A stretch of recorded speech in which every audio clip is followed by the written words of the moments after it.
La spiritualité, nous avons la ferme conviction que pour bâtir des êtres humains et même les nations, le volet spirituel est extrêmement important. Ce matin, nous avons pris un sujet certainement important, sûrement pertinent. Ce matin, nous parlerons de la prière. Qu'est-ce que la prière? À quoi sert la prière? Le pouvoir de la prière. En un mot comme en mille, nous nous poserons la question de savoir si la prière peut résoudre tous les problèmes. De toutes les façons, la prière nous intéresse de manière toute particulière dans le cadre de ce jeudi spiritualité. Mais avant tout cela, on aura déjà marqué d'autres arrêts importants. Ce matin, on parlera d'abord justement de l'arrêt kiosque avec Théophile Vianney-Biya, TVB. On marquera aussi un autre arrêt pour la dénonciation. Tout ceci se passe au canal 6, mais également au canal 317 sur Canal Plus International. La chaîne de télévision, c'est Info TV, 24 heures sur 24, 7 jours sur 7. Nous tutoyons le soleil. Qui dit mieux? L'imam Cheikh Ali Sanda, bonjour. Bonjour, parfait ici. Comment vous allez? Très bien, Dieu merci. Un peu grippé, mais ça va aller, je pense. Un peu grippé? Oui, oui. Vous n'avez pas des petits trucs là-bas à la mosquée? On a toujours. Ce matin, j'ai pris un petit truc avant de sortir. Parce que vous avez par moment des thés, hein? Et bien sûr, nous avons le chai, nous avons le akhdar, nous avons le ahmar, nous avons beaucoup de thé. Le chai et quoi encore? Le akhdar. Akhdar. Le akhdar. Akhdar, c'est un thé vert. Est-ce que vous confirmez quand même que pour certains imams et globalement certains dignitaires musulmans, ils ont des thés tout particuliers et qui ont des vertus également toutes particulières? Qu'est-ce que vous mettez dans tout particulier? C'est-à-dire qu'au niveau du Pays-Bas, ça renforce les organes de base. Ah là, bien sûr, il y en a. Ah, vous confirmez? Il y a des potions. Mais vous ne me l'avez jamais dit. Vous n'avez qu'à demander. Toquer, on vous ouvrira. Demandez, on vous donnera. C'est le genre de parfait. Vous n'avez qu'à demander. C'est très important pour consolider la famille. C'est qu'Alain dit à côté, il n'est pas sérieux, hein, je ne le dirai pas. De toutes les façons, merci d'être là ce matin. Le plaisir est partagé. Nous allons parler de la prière. Il n'y a pas de souci, nous sommes là pour ça. En face de vous, on reçoit également Mr. Tot, Dr. Tot, qui est parmi nous ce matin. Dr. Tot, bonjour. Makere, moi j'ai ici, maman connu bese mine biva, maman connu bese mine amatan mine abonné, uti mine minasi. Bonjour à tous les téléspectateurs et à toutes les téléspectatrices. Merci effectivement d'être là ce matin. Vous êtes égyptologue, enseignant d'université. À côté de vous, on va accueillir notre invité permanent. Il s'agit de Alain Douk, qui est journaliste, mais avec des fortes connaissances sur le plan de la spiritualité. Alain Douk, bonjour. Bien le bonjour, parfait. C'est un plaisir d'être sur le plateau de ce jeudi spiritualité. Je profite de l'occasion que tu m'offres à cet instant pour adresser quand même un chaleureux bonjour à un certain nombre de personnes qui sont des fidèles téléspectateurs de ce programme. Je vais comme ça saluer Monsieur Hervé Simo, je vais saluer comme ça Géraldin, je vais saluer comme ça aussi un voisin de notre chaîne, hein, ici à Ifoulan, que j'ai rencontré ce matin, Monsieur Daniel. Voilà, je n'ai pas pu retenir malheureusement son patronyme, mais il va se reconnaître. Je vais comme ça de même saluer Tatiana Dipanda, je vais saluer comme ça Liliane Ngongan, et salut à tout le monde, à tous ces millions de téléspectateurs qui déjà même avant le début d'émission commençaient déjà à réclamer l'arrivée de Jeudi Spiritualité. Je salue les techniciens, les artisans de l'ombre qui permettent que tout ceci soit possible, et je salue de même le top management et mes co-discutants. Merci Alain Douk. Notre consultant est également parmi nous ce matin, Pierre Blériot Niémé, Claudie fils de Bouniébé, descendant de Ouniobe, alias Castou. Pierre Blériot, bonjour et bienvenue à Jeudi Sorcellerie, enfin, Jeudi Spiritualité.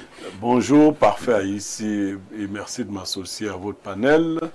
C'est vrai que le concept a été déjà galvaudé, celui de sorcellerie.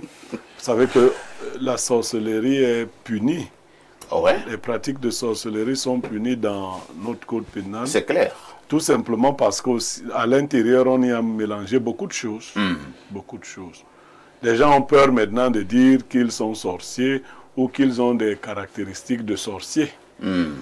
Si quelqu'un a reçu un truc dans le ventre qui l'aide à comprendre le monde, On nous dit que c'est diabolique. Donc le truc dans le vent, là, parfois, ça t'aide à comprendre le monde. Oui, bien sûr.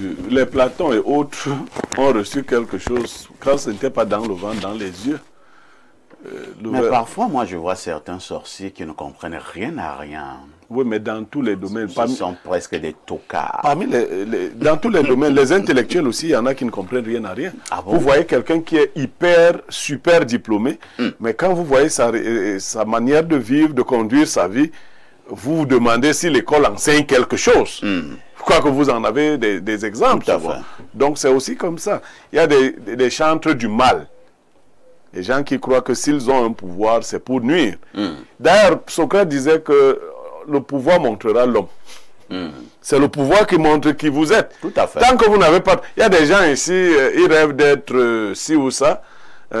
Vous avez Théophile Vianney-Biya, donnez-lui la direction générale. Bon, vous découvrirez... Il vous montrera probablement son vrai qui il est. Parce qui il est. Avant ça, vous ne pouvez pas savoir qui il est. Moi, j'ai dit souvent que donner deux choses à un être humain, l'argent et le pouvoir, surtout même que les deux... C'est même la même chose. Voilà. Beaucoup de ceux qui critiquent ceux qui ont l'argent disent souvent, il est orgueilleux. Je leur demande, toi, si on te donne l'argent, tu es sûr que tu vas même encore saluer les voisins? Et il y en a parfois, certains, il n'a qu'un billet de 10 000 francs.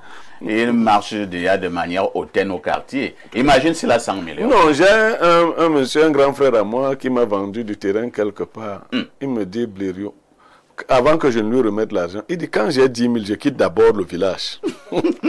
Je pars à Hawaï. Imagine si j'ai 5 millions. Je dis, non, je vais mourir. Il lui dit que il va mourir. Et donc, effectivement, l'argent, le pouvoir, qui sont presque la même chose, montrent qui nous sommes. Il y en a donc qui profitent du petit pouvoir ou du pouvoir qu'ils ont pour devenir plutôt nuisibles. C'est le fameux mythe de Gysès dans les ouvrages de Platon. Celui-là qui avait trouvé un anneau, n'est-ce pas, qui lui permettait de devenir invisible lorsqu'il le tournait dans un certain sens. Mais il était présenté comme un homme vertueux avant qu'il ne trouve cet anneau-là. Mais vous savez ce qu'il en a fait? Non. Il en a profité pour tuer le roi. Et Oh là là. Voilà, parce que la vertu peut être couverte par le fait qu'on n'a pas le pouvoir de faire autre chose. Beaucoup de méchants sont bons parce qu'ils ne peuvent pas faire le mal. Quelqu'un me disait au quartier qu'il y en a parce qu'au niveau du Pays-Bas, c'est mort. Il commence à être très croyant au village. Voilà, il est croyant et puis il condamne la polygamie, il condamne tout ce qui... Il y avait aussi un papa comme ça à Balmayo. Et quand il regarde la télé avec nous, il voit que nous nous intéressons aux choses sexuelles. Bon.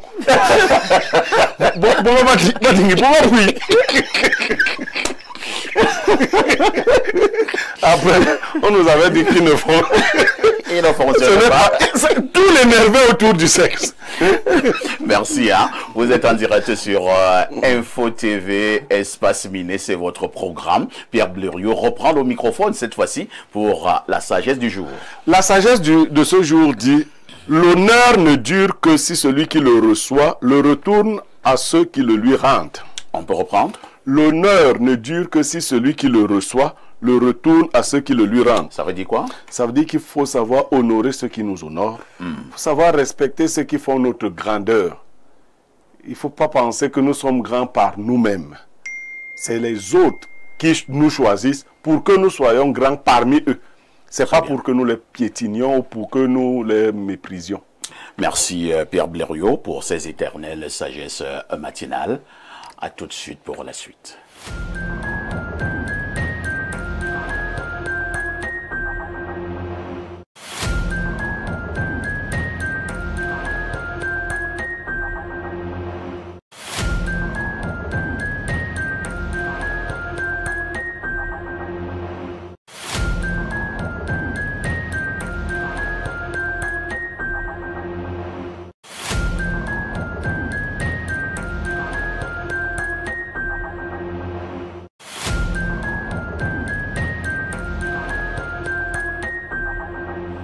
Théophile Vianney-Biya, bonjour. El Perfecto, bonjour. Bonjour à votre riche et impressionnant panel ce matin. Bonjour à Pierre Blériot-Niemek, le prophète, je reçois sa prophétie.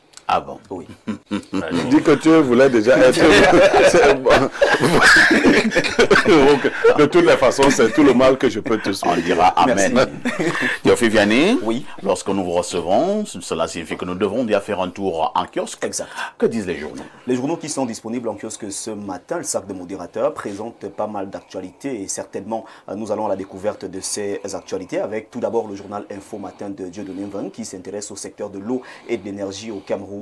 On parle donc de l'eau et de l'énergie. Cameroun et Chine revisitent les axes de coopération. C'est bien sûr cette information qui est à retrouver en une du journal de Dieudonné Mveng, numéro 1788 de ce jeudi 22 mai 2025, qui nous fait savoir en page 4 que c'est la faveur de l'audience d'au revoir accordée ce 21 mai à Yaoundé par le ministre de l'eau et de l'énergie Gaston Elundou Essomba à l'ambassadeur de Chine en fin de mission diplomatique au Cameroun, Wang Yingwu. On revient donc sur cette audience en page 4. Et l'éligibilité de Maurice Kamto, professeur Tim Chueng, fuit le débat avec professeur Owonangini, c'est-à-dire au BAT 1 de ce journal, qui nous fait savoir en page 8 que l'agrégé à la faculté des sciences juridiques et politiques de l'université de Chiang argue que son collègue de l'université de Yaoundé 2 est sociopolitiste et non juriste. On en parle donc avec ce journal en page 8. Nous laissons ce journal pour retrouver Repère qui s'intéresse à la présidentielle 2025. Investiture à la tronçonneuse. Il y a le feu dans les rangs de l'Union des populations du Cameroun et du Parti camerounais pour la réconciliation nationale. Le mouvement pour la renaissance du Cameroun n'échappe pas non plus aux guerres fratricides ainsi que plusieurs autres formations politiques. Quelques semaines seulement avant la convocation du corps électoral pour le scrutin d'octobre prochain. Cette tension interne et des divergences de leadership augurent d'une déroute à venir de l'opposition. C'est en page 2 que Repère s'intéresse donc à l'opposition ce matin et parle d'investiture à la tronçonneuse. Le Messager s'intéresse à Serge Espoir Matomba. Ma campagne de Russie est présentée en page 10. Et puis Samuel Eto'o, Biya, mon champion, c'est la une de ce journal. Lors d'une soirée organisée en son honneur le 20 mai à Yaoundé, le président de la FECAFOOT a réaffirmé publiquement son soutien au chef de l'État et non moins président national du RDPC. Allons du côté de l'Ouest Cameroun avec la nouvelle expression qui s'intéresse au défilé du 20 mai et parle du mouvement pour la renaissance du Cameroun. Le MRC ovationné partout à l'Ouest, c'est ce que nous dit la nouvelle expression qui est en kiosque et qui précise en page 3 que les spectateurs ont spontanément réagi par des cris stridents et des salves d'applaudissements lors du passage des militants du parti de Maurice Kamto partout où ils sont mobilisés dans la région. C'est la nouvelle expression qui nous le fait savoir ce matin et qui revient donc sur ce défilé. Fête de l'unité 2025, paix, harmonie, cohésion, c'est à lire au BAT 1 du journal Le Point Bihebdo, In Patria Premium. C'est en page 3 qu'on revient donc sur la mobilisation observée sur l'ensemble du triangle national. On s'intéresse également à l'élection du pape Léon XIV. L'église catholique Cameroun l'épouvante. Le nouveau souverain pontife a été choisi le 8 mai dernier, trouvant d'indicibles mots qui minent l'église catholique romaine au 237. Des rivalités entre ces princes et à leur pension politique, en passant par l'exploitation des ouailles et employés, sans oublier l'homosexualité, la pédophilie, l'affairisme, ainsi que le mariage des hommes de Dieu intrigue. Le journal Le Point revient donc sur cette intrigue ce matin en page 7. L'œil du Sahel nous amène à l'extrême nord et parle donc de l'éducation de la jeune fille. 37% des filles abandonnent l'école au primaire. Les statistiques sont présentées ce matin en page 5. Cameroun Tribune s'intéresse à la garde présidentielle du Cameroun. 40 ans de la garde présidentielle, Total Symbiose. Créée le 21 mars 1985, cette unité d'élite célèbre ses noces d'émeraude depuis hier, occasion de réaffirmer ses liens forts avec les populations civiles et renforcer la cohésion avec les autres composantes des forces de défense et de sécurité. En page 3, on revient sur cette actualité. Douala, brûlée à mort après une dispute. Angèle Tamgué, 29 ans, est décédée dimanche dernier des suites de brûlures infligées la veille à son domicile au quartier Makepe par sa petite amie et collègue Eva pour une histoire de jalousie. Cette histoire est donc présentée ce matin en page 15 du journal Cameroun Tribune qui revient donc sur cette affaire qui se déroule du côté de Douala au quartier Makepe. Dette flottante de l'État, 671 milliards d'impayés asphyxient les populations. C'est à lire en une du journal Le Jour d'Aman Mana. Depuis 25 ans, des familles attendent en vain que l'État honore ses engagements financiers entre les indemnisations bloquées, les loyers impayés et les contrats ignorés. La précarité précarité s'intensifie pour les créanciers locaux.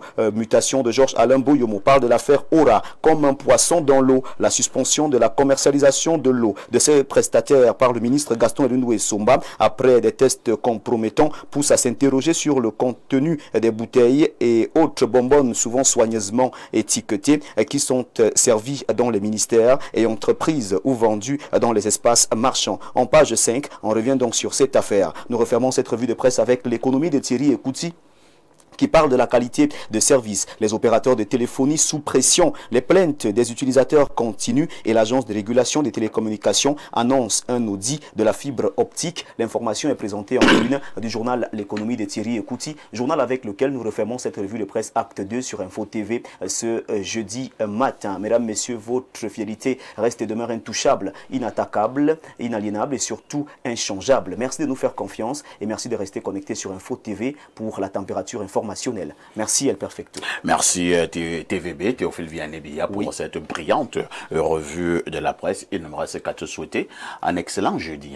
Merci, excellent jeudi à vous également. Le temps pour moi de souhaiter un bon jeudi au commandant de la garde présidentielle ce matin, le colonel Bokar. Bien sûr, le colonel Raymond Jean-Charles Bokar Abondo. Vous savez que la garde présidentielle, ce corps d'élite, est en pleine émulation en ce moment où on parle de la célébration des 40 ans de la garde présidentielle. Et donc le colonel ne ménage aucun effort pour la réussite de cet événement qui a donc démarré hier avec une célébration écuménique du côté de la garde présidentielle au quartier Mélène ici à Yaoundé. Occasion également de saluer le commandant à la retraite Jean-Paul Esso qui nous regarde également tous les matins et il faut dire qu'il ne manque pas de vous regarder depuis l'autre chaîne de télévision où vous étiez il y a quelques années. Il continue avec sa fidélité parce qu'il est fidèle à Parfait ici partout où il se trouve. Donc bonjour également au commandant à la retraite Jean-Paul Esso qui nous regarde ce matin sous le ciel de Yaoundé. Vous connaissez les grands officiers, hein? Vous avez la sécurité. Bah. Il commence bien. Alors, on va revenir, hein. On va revenir sur le commandant de la GP. Oui, bien sûr. On l'appelle le COMGP. Oui, le COMGP. Le COMGP, le colonel Bokar. Exact. Vraiment, nous lui disons bravo. Bien sûr. Je pense qu'il commence à être le COMGP qui a le plus mis du temps, hein, du côté de la garde présidentielle, avec des résultats visibles. Oui, son dynamisme fait parler de lui. Son dynamisme fait parler de lui, dans au moment où la garde présidentielle au Cameroun célèbre ses 40 ans d'existence. Nous allons vraiment dire merci au colonel Bokar. On va également remercier les autres COMGP qui sont passés, hein, parce qu'il n'est pas le premier. Il y a eu un emblématique COMGP de ce côté qu'on appelait le colonel Titus Bogo. Bien sûr. Oui, on l'appelait également affectueusement Mayele. Vous savez pourquoi on l'appelait Mayele? Pas du tout. Parce qu'il jouait très bien au foot. Et tant déjà vu, hein. C'est-à-dire que Mayele a plus de 60 ans et continue à jouer au foot contre les éléments de la GP, les jeunes garçons de 22 ans, 25 ans. Et Mayele tenait. Et Mayele tenait. Donc le colonel Titus Bogo. On a également connu le colonel Etundi Soué. J'en oublie certainement. Donc bravo au colonel Bokar, l'actuel COMGP, qui a battu un travail remarqué et remarquable du côté de la garde présidentielle. Raison pour laquelle d'ailleurs, il continue à avoir la confiance du président de la République. Parce qu'en réalité, c'est eux qui veillent sur le président de la République. Ainsi que toute sa famille. La garde présidentielle. Exact.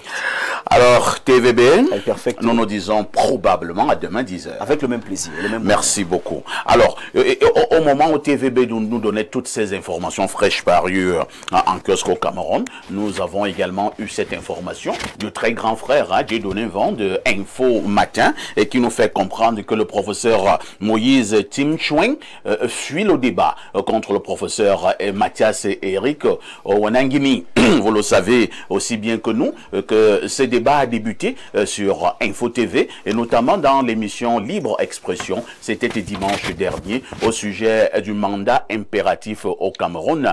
Le professeur Mathias Eric Wanangimi a tout simplement déroulé sa pensée et une démonstration que certains ont qualifiée de magistrale. Entre-temps, donc, il a demandé un face-à-face contre le professeur Ching Cheng et même le professeur Abba Yono. Pierre Blériot-Niemek, ce qui nous a surpris est que hier, le professeur Moïse Ching Cheng a fait une sortie au niveau des réseaux sociaux où il a tout simplement fait comprendre qu'il ne pouvait pas débattre avec le professeur Ronan Guini parce que Ronan Guini n'est pas juriste. Et donc, à ce niveau, il décline l'offre de venir débattre contre le professeur Ronan Guini. Avez-vous l'impression qu'une telle réponse est suffisante au moment où pratiquement tous les Camerounais attendent ce grand débat pour être édifiés?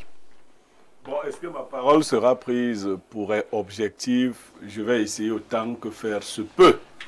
J'avais déjà soupçonné, quand j'évoquais un autre, la technique de l'esquive. La technique de l'esquive. Vous savez, moi j'ai appartenu à un département, le département de philosophie. Et il y avait beaucoup d'intrigants là-bas. Il y a d'ailleurs un courant qu'on a enseigné aux jeunes gens, toi tu es là. On taxait certains professeurs, certains diplômés de philosophie d'ethnophilosophes. Donc on disait qu'eux, ils ne connaissent pas la philosophie. Et c'était mené par un autre groupe. Hebga, le professeur Hebga disait, moi je les ai appelés toutefois à débattre avec moi et ils ont utilisé la technique de l'esquive en me disant que je ne suis pas philosophe. Mais l'occasion leur est donnée de venir me ridiculiser sur le terrain de la philosophie. Tout à fait. Simplement, aussi simple que ça. Je ne suis pas philosophe. D'accord. Vous venez, vous me ridiculisez et tout le monde constate que vraiment je suis ridicule. Mais ça c'est trop facile. Hein. Il n'est pas juriste. Quand on fait la formation de Ronan Guini dans certaines universités, et ce fut le cas aussi même à l'université de Soie jusqu'à un certain temps, ceux qui faisaient sciences politiques faisaient droit les 2 premières années. Tout à fait, c'était le tronc commun. Bon, moi j'étais à cette époque. Moi, je n'étais pas là-bas. C'était comme ça. Bon, Ronan Guini n'a pas fait ses études universitaires ici. Il les a faites à Bordeaux. Et à côté de ses études de sciences politiques, il a fait d'autres recherches. Et on ne peut pas nier aujourd'hui. Parce qu'il faut voir le caractère idéologique de cette négation. Hier, quand Ronan Guini abordait les questions de droit en faveur de tel ou de tel autre, il était un savant. D'ailleurs, si vous dites maintenant, si Alain Douk dit que le mandat impératif est comme on le décrit dans le MRCI, il sera savant. Sur le droit. Alain Douk dit ça. En droit. Parce qu'il y a une tentative d'homogénéisation de la pensée. Il y en a qui nomment déjà. J'ai lu un autre jeune frère que j'apprécie bien, le docteur Mono, qui a envoyé une insulte à l'endroit de Ronan Guini. Oh là là. Oui, violente. Il dit que bon, les forces se mesurent à l'international. Bon, le docteur Mono. C'est quoi l'international? Et il tentait de ridiculiser les plateaux. Non, les forts ailleurs, on les voit s'affronter dans les médias. On les voit également. Y a-t-il meilleur espace? Déployer la science. Parce qu'il n'y a pas que la science qui est enfermée. Puisque c'est une question d'utilité publique. Si vous allez vous enfermer dans vos laboratoires, le peuple n'en sera pas davantage éclairé. Très bien. Moi, je dis au professeur Tim Chung, c'est qui? Bon, moi, j'ai Tim Chung. Mais tu veux dire que tu ne le connaissais pas avant? Non, je le connais. Pour moi, c'est un parfait inconnu. Ah bon? Bon. Donc tu ne le connaissais pas au professeur Tim Chung? Non, je ne connais pas Tim Chung. Mais je connais Abaoui. Je dis, venez ridiculiser Ronan Guini sur la question. Merci. Hein. Il y a Alain Douk qui veut absolument prendre la parole. Le journal Info Matin a donc mis à sa une ce jour que le professeur Moïse Ting Cheng suit le débat. Et maintenant, Blériot parle justement de la technique de l'esquive. Je suis d'accord avec lui. Un autre professeur des regrettés mémoires, le professeur Hebga, qui était presque un savant.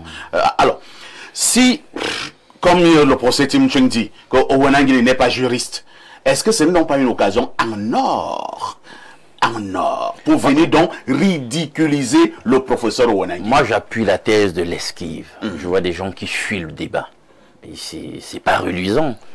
Dans son CV, le professeur Ronan Guini, au moins jusqu'en licence, a fait droit public. Moi, je ne veux même pas qu'on aille dans son CV. Non. Il n'a même rien fait. Venez, il faut le taper.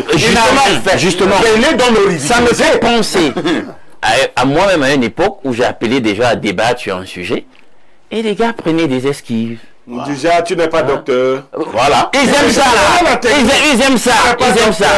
Il faut ôter cette courage. Je t'enlève cela. Je leur ai dit, mais vous avez donc l'occasion de me remettre à ma place, Voilà. de démontrer ma petitesse et ma non-maîtrise des Et je sujets. la suis. Et les gars, ben, ils se défilent et ils te racontent des non, c'est des esquives, c'est des histoires dormies debout. Et c'est là où l'académie, à un moment, fait mal à la science, finalement, et au vrai savoir.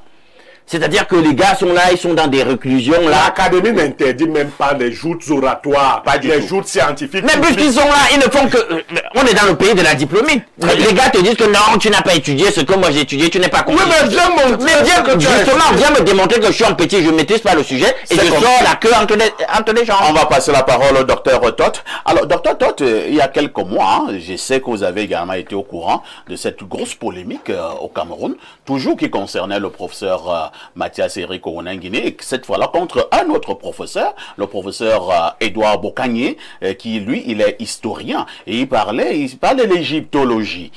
Ça a pris, je parle comme mon quartier, hein, ça a pris feu au niveau des réseaux sociaux entre les deux éminents enseignants d'université. Le professeur Bokanye qui disait justement encore là, les mêmes raisons hein, au professeur Owonanguine. Owonanguine, tu n'es pas historien. Donc quand je parle de l'histoire, tu n'as rien à dire.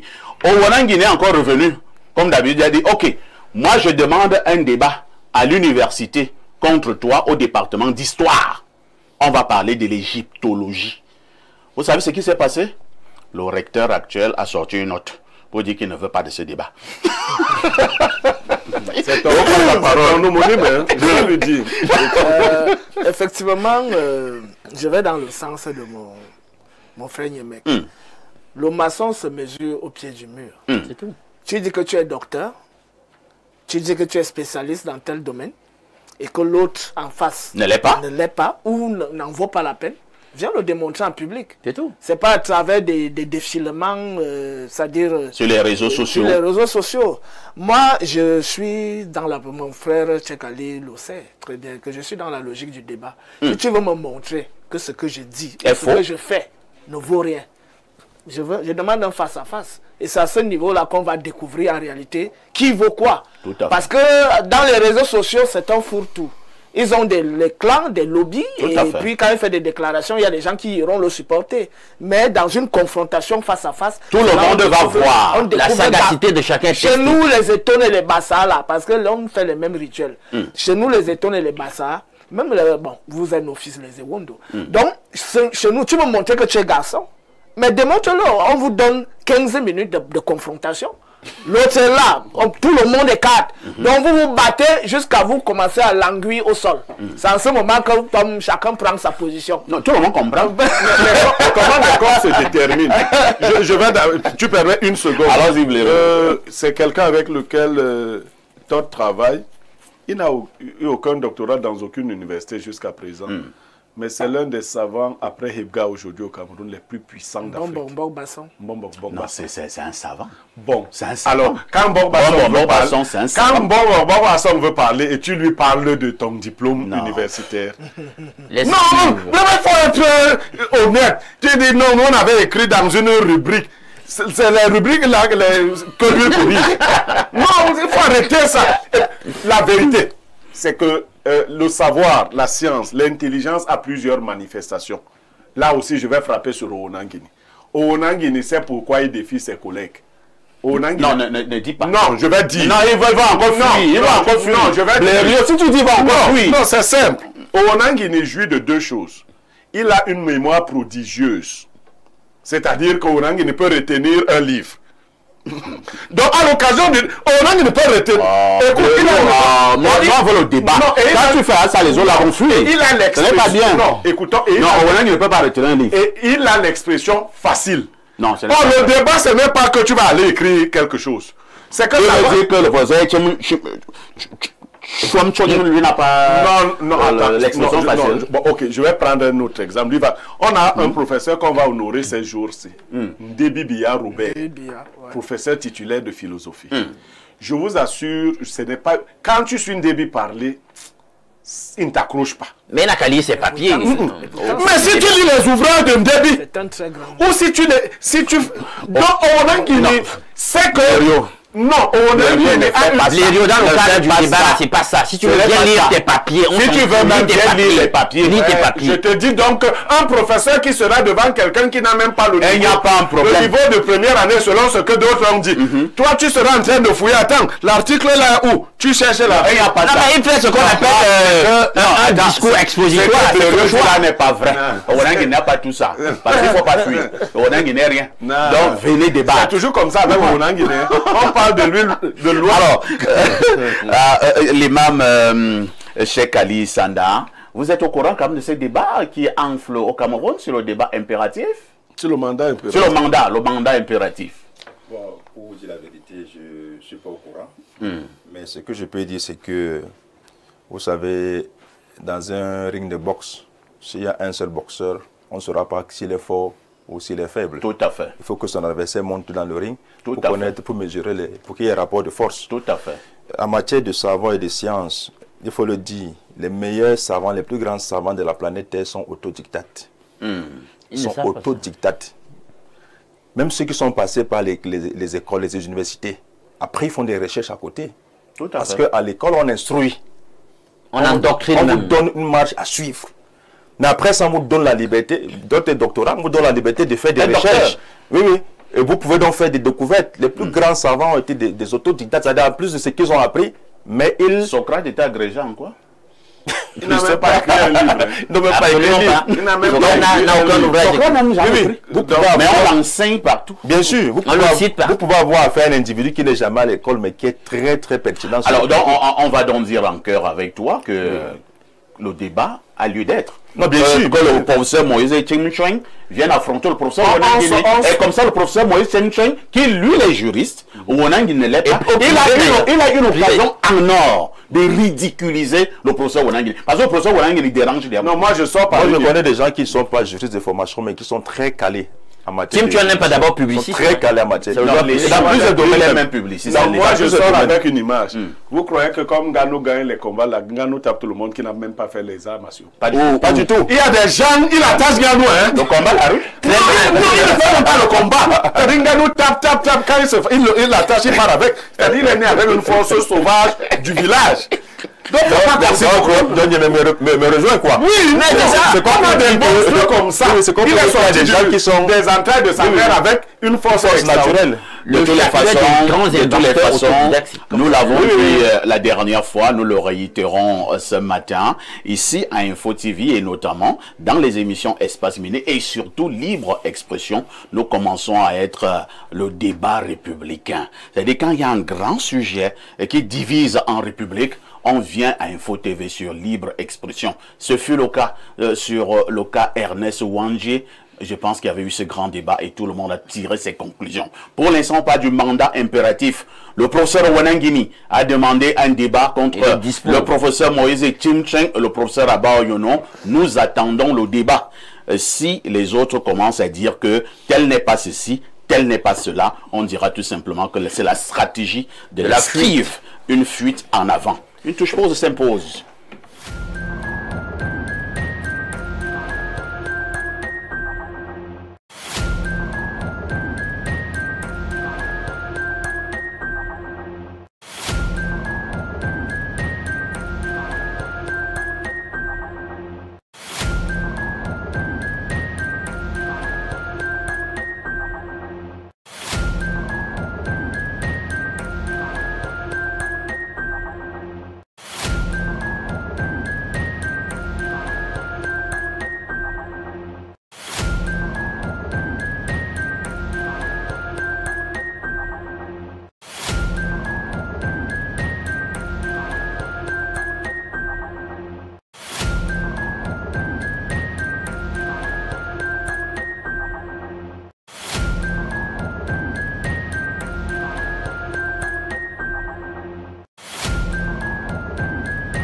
–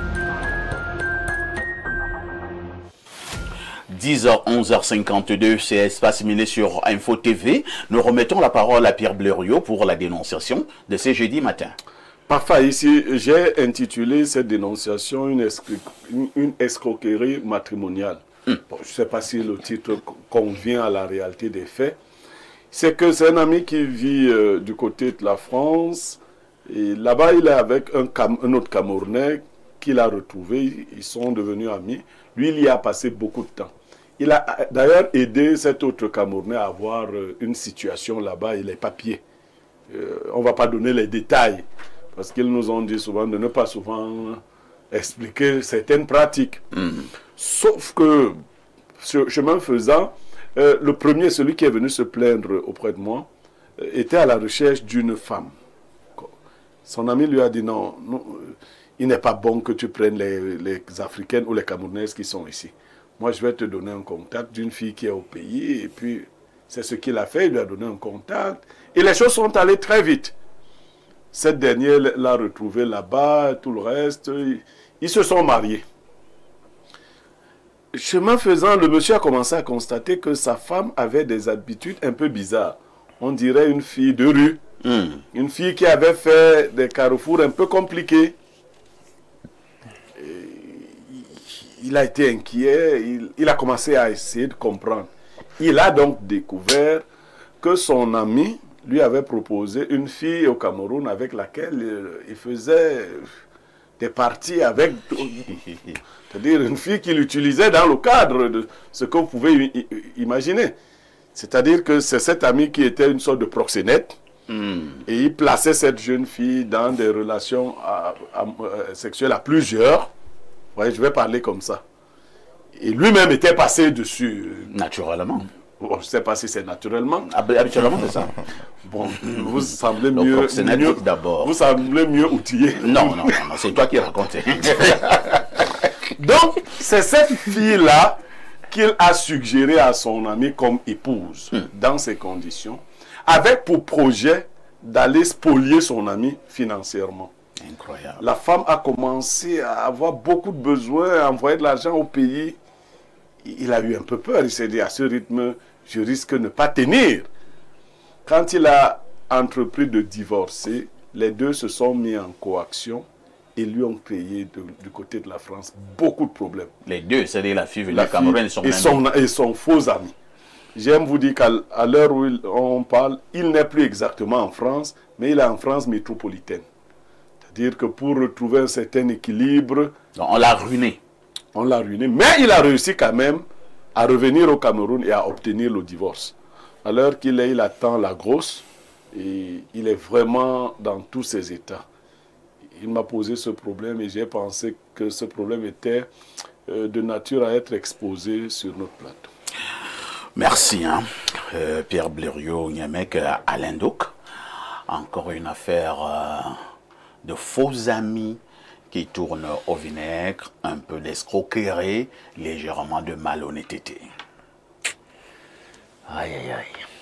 Il y a des histoires au cours de nos dénonciations. Vous savez, on dit quelque part que celui qui a beaucoup d'amis les a pour son malheur. Puisque nous sommes à jeudi spiritualité, on va essayer de citer un tout petit peu les proverbes, la sagesse sapientiale. Donc, un proverbe dit que celui qui a beaucoup d'amis les a pour son malheur. Mais il y a un ami, vous pouvez avoir un ami qui est plus qu'un frère. Et là, n'accordez pas foi à tous les esprits. Il faut éprouver les esprits pour savoir ceux qui sont de Dieu. Donc, n'accordez pas foi à tous les amis qui m'écoutez. Il faut tester parfois les amis, il faut beaucoup observer. Et pour se rendre compte effectivement de qui est son ami ou pas. Parce que là, je comprends qu'il ne savait pas en réalité qui était son ami. C'est cette affaire qui révèle la véritable identité de son ami. Il se rend compte qu'il avait un faux cul comme ami, il avait un filon, il avait un criminel, il avait un tueur. C'est un gars qui pouvait mettre sa tête à prix, qui peut demander, on appelle ça quoi, les tueurs à gages.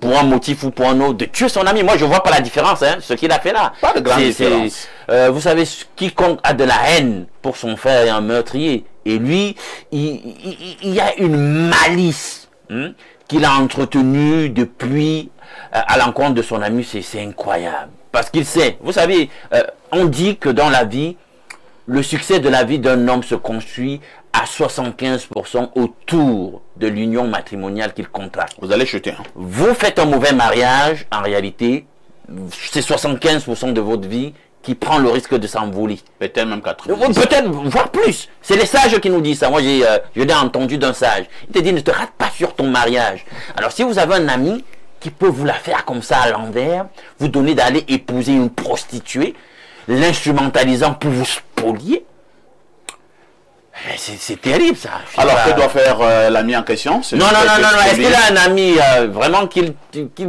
efface, qu'il gomme le nom de ce gars, de sa mémoire, de sa vie, la pile même et tout et tout. S'il peut me faire des imprécations, qu'il les livre au Seigneur, je sais pas comment. On passe la parole à Cheikh Ali Sanda. En pareille circonstance, qu'est-ce qu'il y a lieu de faire? Moi, je dirais tout simplement que, vous savez, en matière d'amitié, il faut savoir prendre le temps d'étudier ses amis. Il faut savoir prendre le temps d'étudier ceux avec qui nous sommes. Et il faut savoir même les éprouver. Il faut savoir les tester. C'est très important. Vous savez, aujourd'hui, le monde est entièrement capitaliste. Les uns et les autres cherchent des intérêts. Derrière les amis, derrière la famille et autres. C'est le capitalisme. Nous sommes comme dans une jungle où chacun est prêt à tout et à n'importe quoi pour pouvoir s'en sortir financièrement et sur le plan social même. Donc ce genre d'amis, c'est un ami qu'il faut rayer de son répertoire. S'il faut même porter plainte, hein, s'il y a possibilité. Il faut porter plainte. Il faut porter plainte. Parce qu'il faut parfois... Pour escroquerie, pour escroquerie, de confiance. Il faut porter escroquerie en coaction. Parce que même la dame est concernée en coaction. Puisqu'au départ, c'est un business qu'ils ont développé. Oui, c'est ça. Donc, il doit porter plainte. Et la justice doit faire son travail. Ça veut dire que ce monsieur doit être enfermé avec la dame. Donc, chacun doit être responsable des turpitudes causées par ses propres engagements. Merci. Docteur Todt, est-ce que ce n'est pas l'occasion de rappeler avec emphase que la confiance n'exclut pas la méfiance? Certes, la confiance, effectivement, n'exclut pas la méfiance. Mais j'aimerais insister sur le fait que, concernant les femmes, les Africains ont été toujours très prudents en déléguant les responsabilités du choix de la femme à la maman.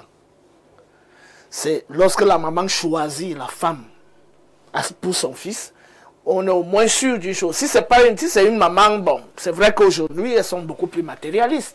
Les mamans d'avant, c'était des valeurs. C'est-à-dire qu'elles prenaient le temps d'étudier la famille d'en face, voilà. Aujourd'hui, les mamans d'aujourd'hui, elles vendent leurs enfants, elles vendent leurs filles, elles vendent... Et si c'est même une fille dehors qui a un peu de l'argent, elle peut même corrompre ta maman. Pour que ta maman te dise que mon fils, voilà une bonne femme. Parce que de temps en temps, la fille en question donne des petits cadeaux à la maman. Bien évidemment. Mais nous sommes dans le cadre strictement traditionnel, où l'Afrique avait encore des nobles valeurs, où le matérialisme n'avait pas encore gagné les cœurs. Là, vraiment, on était sûr que quand une maman choisit une femme pour son fils, c'est-à-dire on est sûr que c'est un mariage. Et la maman même regardait même encore la fille, même sur d'autres aspects. Bien sûr. Peut-être pas les aspects, il y a le comportement, il y a l'apparence, il y a même la lignée de la famille. Voilà. Est-ce que les deux familles correspondent les unes avec les autres, etc., etc. Il y avait des rituels même qui pouvaient avoir été pratiqués peut-être 100 ans en amont, qui interdisait les liens entre ces deux familles. Donc, il ne suffisait pas que la fille soit vraiment présentable, bien éduquée, bien bâtie, bien éduquée, mais on regardait aussi les problèmes de lignée. Est-ce que les deux familles sont autorisées à se marier? Donc, il y a tous ces paramètres. Et moi, je pense que c'est un facteur qu'il faut recommencer à considérer au sein des familles. Et le deuxième point, là où la confiance n'exclut pas la méfiance, j'aurais beau avoir un ami, mais est-ce que ce mec a pris le temps de mener une enquête de moralité autour de la fille en question? Il a embrassé la fille parce que c'est son ami. Moi, si c'était moi à la place de ce mec, je serais descendu au Cameroun, aller au village de la fille, le quartier de la fille, me rapprocher de ses amis pour me renseigner de la moralité de cette fille. Il a fait confiance à son ami. Et là, vraiment, il n'a pas été intelligent.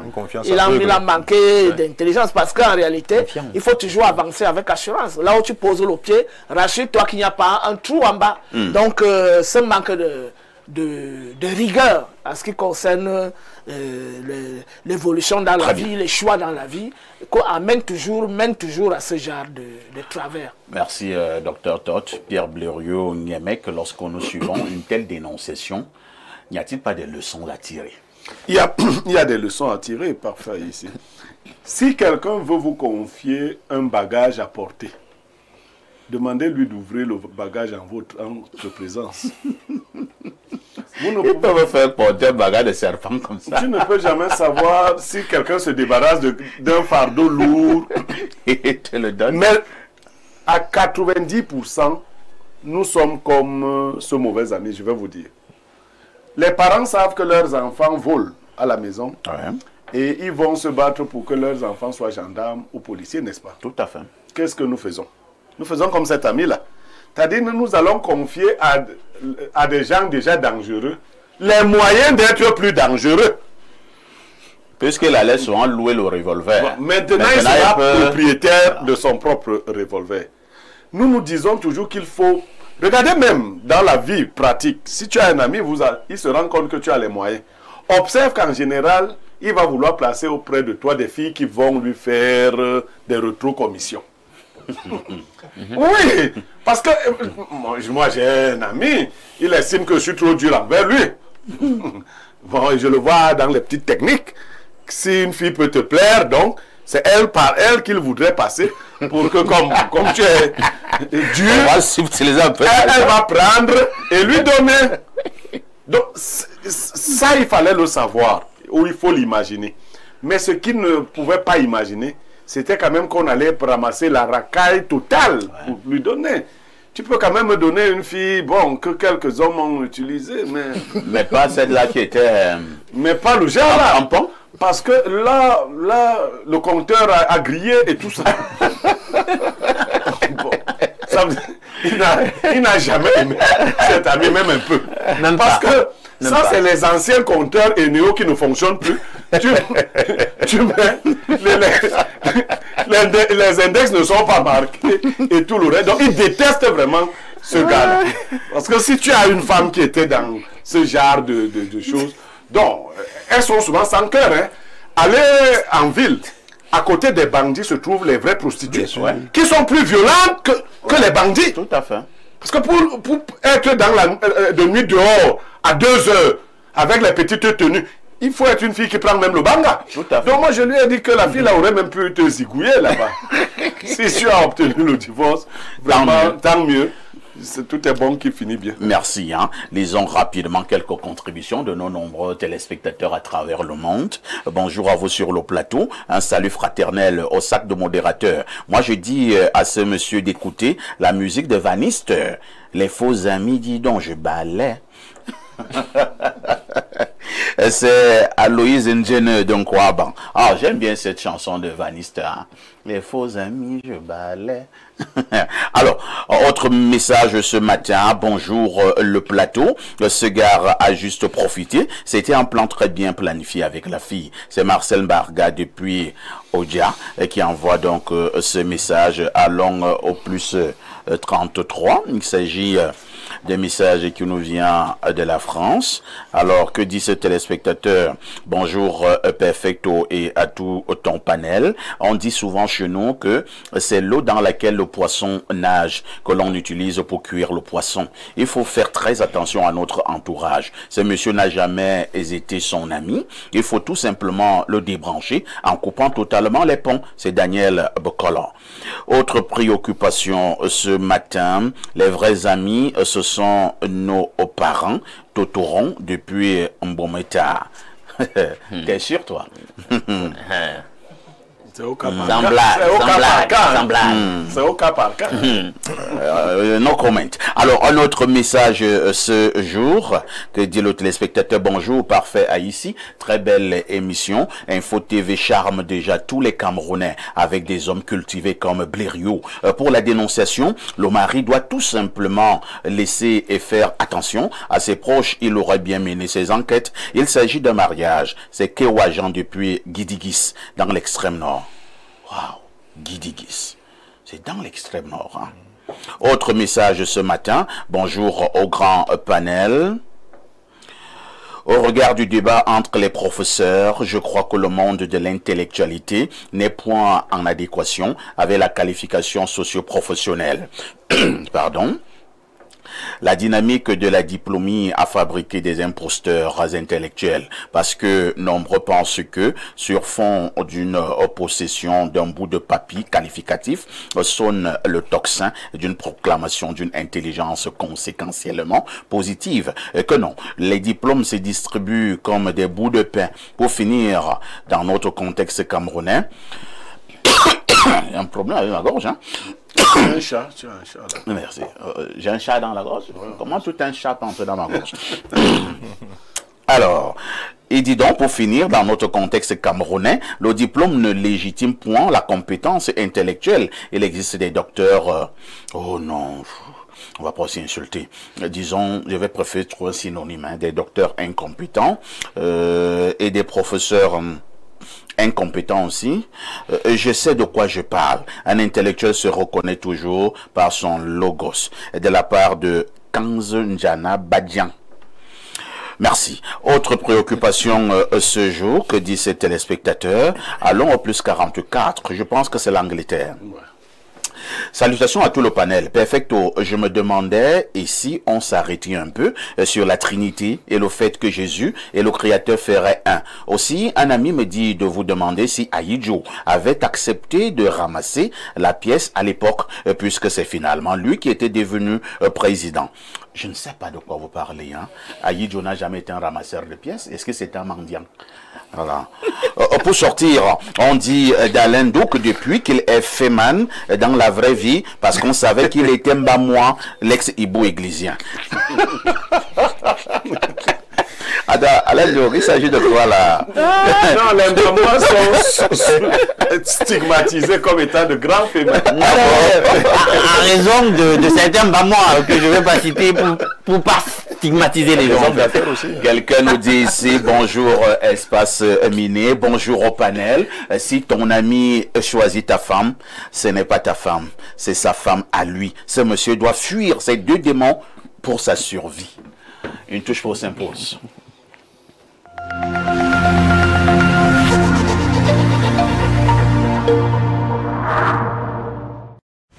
Avec Canal+, changez de dimension. Réabonnez-vous et accédez à la formule supérieure pendant 30 jours pour seulement 2000 francs de plus. Si vous êtes abonné Access, profitez de la formule évasion avec le meilleur du football et des chaînes Nollywood TV et Nollywood TV Epic. Si vous êtes abonné Évasion, profitez de la formule Évasion Plus avec toutes les chaînes Canal+ et les plus grands championnats sportifs. Pour vivre 30 jours d'expérience augmentée, réabonnez-vous en point de vente ou auprès de votre opérateur mobile. GECOM 25 cap sur la concrétisation. Les municipalités camerounaises vous donnent rendez-vous au cœur du développement local. Du 2 au 4 juin 2025, le Palais des Congrès de Yaoundé accueille la 3e édition des Journées économiques internationales des communes GECOM 25, sous le thème « Communes de production vers la maturation et la concrétisation des projets ». Institutions et organismes gouvernementaux, investisseurs, partenaires au développement, entreprises nationales et étrangères, porteurs de projets, universités, institutions de recherche, acteurs de la décentralisation et du développement local, venez participer au plus grand marché pour le financement des projets communaux au Cameroun. Les GECOM sont une initiative des communes et villes unies du Cameroun en partenariat avec le FECOM sous la coordination du ministère de la décentralisation et du développement local.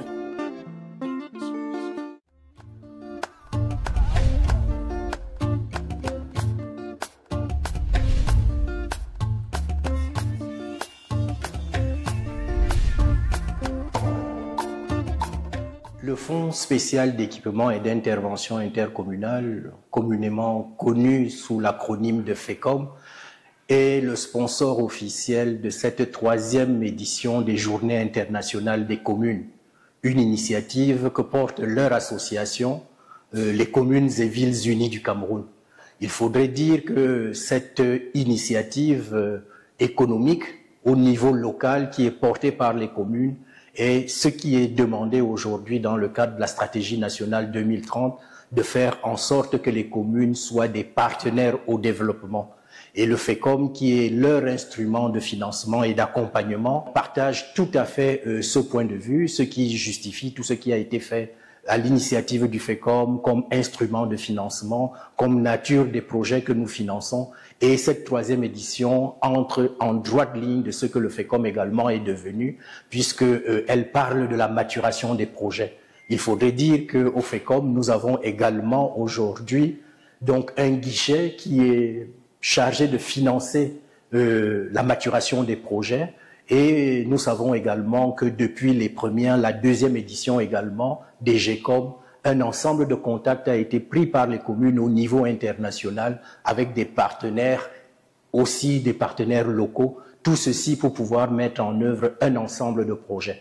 Alors il faudrait dire que ces projets, pour ceux qui verront le jour, le FECOM soutiendra tout ce qui sera demandé aux communes, par exemple, comme contribution au niveau national, et dire que tout cela va en droite ligne également de ce que demande le président de la République.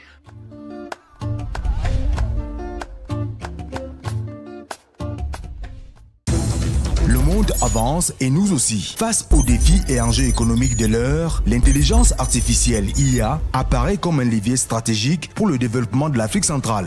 Après le lancement du programme Intelligence artificielle pour tous en Afrique centrale, la chaire UNESCO d'Afrique centrale, Accès TIC, en partenariat avec l'IAI Cameroun, organise 5 séminaires professionnels sur l'intelligence artificielle. L'intelligence artificielle, cybersécurité et cybercriminalité, intelligence artificielle et agriculture, intelligence artificielle et énergie renouvelable, intelligence artificielle et collectivités décentralisées et intelligence artificielle au service de l'éducation. Voici le calendrier des sessions. Session 1 du 9 au 14 juin 2025. Session 2 du 27 au 25 juin 2025 et du 30 au 2 juillet 2025. Session 3 du 16 au 25 juillet 2025. Session 4 du 6 au 13 août 2025 et session 5 du 20 au 27 août 2025 dans la salle de conférence de Relax Hotel en Kozoa ou au campus de l'IAI Cameroun selon les sessions. Inscription au www.unesco-share/6tic.org. L'excellence hôtelière au service de votre confort. Avec 10 ans d'expérience dans l'hôtellerie, Prodige Hôtel est devenu une référence en matière d'hospitalité et de confort. Depuis 4 ans consécutifs, le ministère du Tourisme et des Loisirs l'a élu meilleur hôtel de son département et dans sa catégorie, une distinction qui témoigne de sa passion pour l'hospitalité, de son service exceptionnel et de l'expérience inoubliable qu'il offre à ses invités. Situé à Kolafamba sur la route de Yaoundé-Mfou, à 10 mètres du collège Père-Monti, Prodige Hôtel vous propose 60 chambres luxueuses alliant confort et raffinement équipées pour garantir un séjour agréable.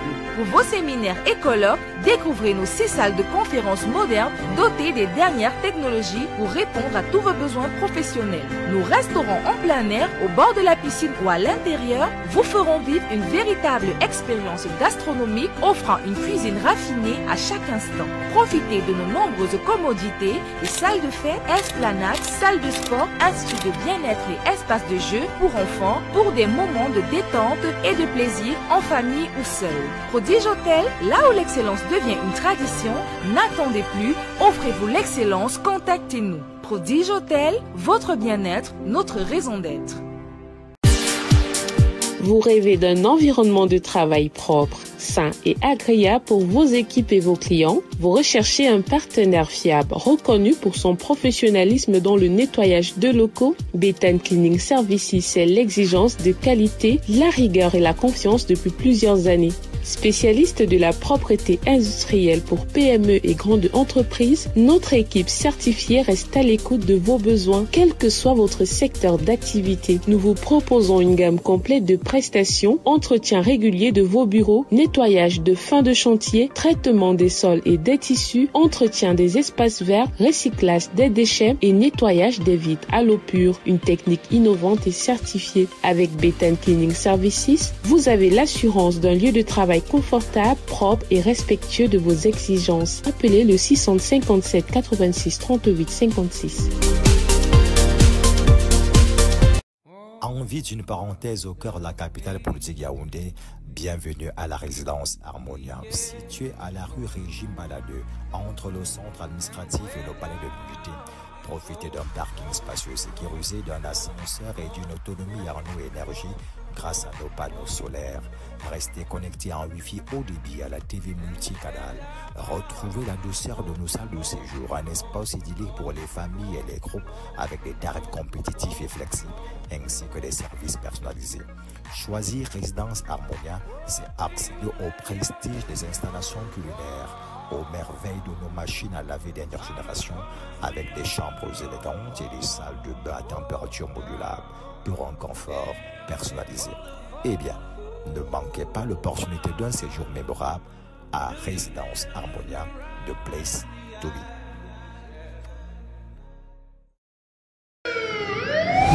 Auto à l'extrême nord du Cameroun.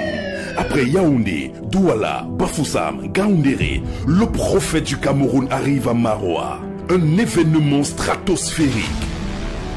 Et papa... Depuis combien de temps tu cherchais bébé? Depuis 28 ans. Depuis 28 ans? Oui. Que tu cherchais un enfant? Oui. On peut coucher. Oui. J'ai prié pour toi et tu étais enceinte. Oui. Combien de mois de grossesse? Auto à Maroua, les jeudis 22 et vendredi 23 mai 2025, au stade de Yaya Daïro de Maroua. Vivez la grande croisade de délivrance et de guérison sous le thème Destruction des malédictions générationnelles, avec la présence des autorités spirituelles requises pour la circonstance, de l'homme de Dieu mandaté par le ciel pour t'apporter la parole de connaissance, pour transporter dans ta vie la puissance de régénérescence. Papa Auto, l'apôtre Charles Passot, accompagné de la bienheureuse Mama Auto. Tu veux avoir un bon sperme avec beaucoup de spermatozoïdes forts capables de mettre ta femme enceinte rapidement? Voici le thé Happy Dad à base des graines célèbres graines de Mokuna prurienne qui va contribuer à réaliser ton rêve de devenir papa. Happy Dad est disponible à Nopal Pharma 6 à Yaoundé, Tam Tam, face Banque Atlantique et chez nos partenaires. Contact 698 65 02 17 651 78 80 02.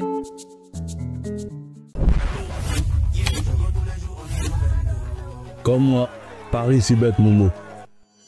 Ça dit qu'on n'est pas blindé, je go tous les jours. Chez BetMomo, ton premier pari est 100% remboursé. Inscris-toi vite sur www.betmomo.com, place ta mise et si ça ne rentre pas, on te rembourse intégralement.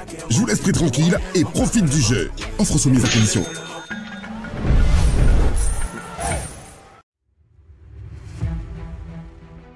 Cameroon, land of diversity and wealth.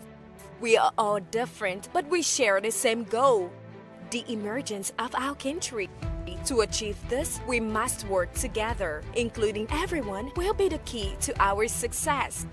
We must make the most of our differences and use our skills and experience to build our nation. So join us in this collective and civic adventure. Together, we will make Cameroon a prosperous country. Are you looking for information of general interest? We look forward to seeing you at the 14th edition of the Government Action Fair, SAGO, from June 28 to July 5 at the Esplanade of the Yaoundé City Council. To exhibit or visit, contact Mon Communicateur, Government Agent on 620 00 21 95 or visit the website www.sago.cm. Salon de l'action gouvernementale, la vitrine du Cameroun. Renaprove offre Masso Acte 5. Nous sommes en plein cœur du marché SOS et nous sommes venus à la rencontre du bénéficiaire de 750 000 francs CFA lors de l'acte 4 de la Masso. C'est un boucher. Nous allons savoir ce qu'il en a fait des financements offerts par la mutuelle d'assistance et de solidarité. Je m'appelle Benja Méfiré Jean-Claude. Ce financement a permis, 1, que j'augmente mon capital, et de 2, que j'envoie mes enfants à l'école, et de 3, pour que je me bâtis une belle maison dans mon village à Fouban. Moi-même, je prenais Masso comme les mises en scène. Mais quand moi j'ai gagné, j'ai vu que c'est du sérieux. Je les conseille, participer à Masso à 26 000 francs. Ce n'est pas du mensonge, c'est la vérité. Mesdames et messieurs, faites comme M. Méféré en faisant confiance à la mutuelle d'assistance et de solidarité de Renaprove SA. La longévité.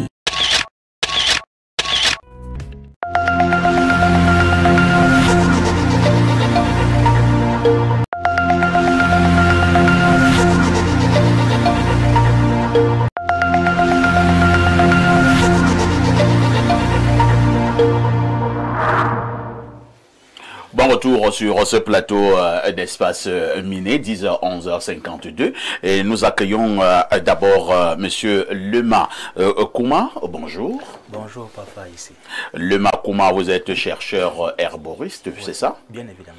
Alors, ce matin, si nous vous accueillons, c'est parce que vous devez nous parler du chlamydia, mais également de ses complications. D'abord, c'est quoi le chlamydia? Le chlamydia, c'est une infection causée par la bactérie appelée la chlamydia ou la chlamydiose. La bactérie appelée la chromatis. Donc, je m'excuse pour la langue qui pèse un peu. Oui, la chlamydia, tout le monde a le chlamydia ou la chlamydia. Ah bon? Oui, tout le monde. Tout être humain a le chlamydia. Maintenant, on commence à parler de chlamydia quand le taux il est élevé ou bien quand on commence à ressentir certains symptômes. Oui. Les symptômes sont énormes. Souvent sont confondus à des maladies proprement dites. On a par exemple les problèmes de faiblesse sexuelle, on a les problèmes de frigidité chez la femme, on a les problèmes de manque d'appétit sexuel, on a même les boutons qui apparaissent parfois sur le pubis, on a même les écoulements de sexe, on a les pertes blanches chez la femme et les écoulements de sexe que ce soit chez l'homme ou bien chez la femme. Nous avons des personnes qui ont des problèmes de mauvaise haleine, ou bien mauvaise odeur corporelle, ou bien mauvaise odeur au niveau des aisselles, ou bien même au niveau de l'appareil génital. Ce sont là les symptômes de chlamydia. Nous avons encore un peu plus loin au niveau des complications sur la procréation. Il y a des femmes là qui n'arrivent pas à concevoir. Cela signifie que si vous êtes atteint de chlamydia, peut-être si ce chlamydia n'a pas été soigné, ou alors il a été mal soigné, ça peut conduire à des problèmes de stérilité.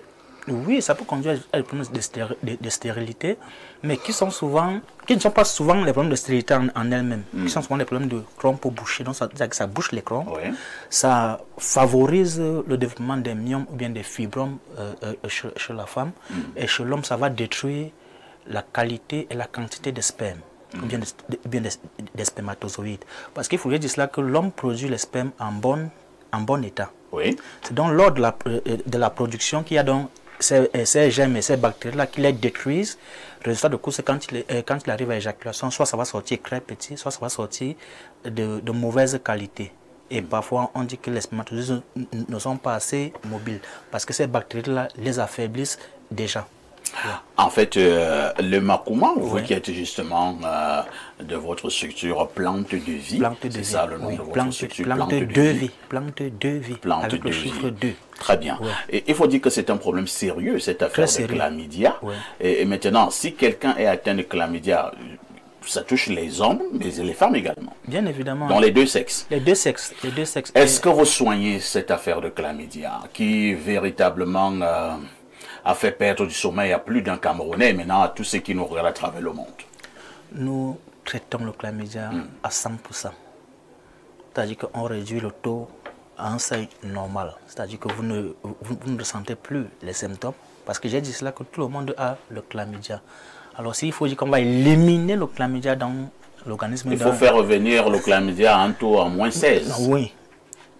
Mais quand ça commence à être à plus 32, 64. Plus 32, 64, merci. C'est où ça commence à être... beaucoup. Oui, c'est où ça commence à poser donc problème. Et il faudrait dire cela que les symptômes de chlamydia ne sont toujours pas similaires chez tout le monde. Ça veut dire quoi? Ça veut dire que je peux être avec madame à la maison, elle et moi nous avons le même chlamydia, on n'aura pas les mêmes symptômes. Je peux être infidèle à madame, je couche avec une autre dame dehors, elle et moi on peut partager on peut avoir les mêmes symptômes, ainsi de suite, et pareil chez les hommes. Parce que l'homme, ça peut provoquer chez lui les problèmes de démangeaison, ou bien même les fourmillements du corps, ou bien même l'affaiblissement de la vue, à ne pas confondre avec le mal des yeux. On a des personnes là qui ont souvent la lourdeur des jambes, c'est-à-dire que les pieds qui pèsent, et même parfois qui suintent. Ça, c'est aussi les symptômes du chlamydia. Chez Alain Douk, ça peut provoquer les problèmes de mauvaise haleine. Chez le voisin d'à côté, ça peut provoquer les problèmes de mauvaise odeur corporelle. C'est-à-dire que j'ai fini de me laver, mais à peine je me suis habillé, j'ai même mis du parfum, mais il y a toujours une mauvaise odeur qui va sortir au-dedans de moi. C'est-à-dire qu'il y a toujours une odeur mauvaise qui va toujours dégager. Et aussi, comme je l'ai dit tantôt, au niveau de la procréation, il y a beaucoup de personnes là, ou bien beaucoup de femmes là qui n'arrivent pas à concevoir, ou bien des messieurs qui n'arrivent pas à enceinter la femme. Et quand bien même la femme tombe enceinte, elles font toujours des fausses couches. Ou bien quand elles accouchent, soit elle va coucher un bon nez, ou bien elle va coucher un enfant hyper malade. Tant que l'enfant est toujours malade parce qu'elle n'a pas soigné à cause du chlamydia. Très bien.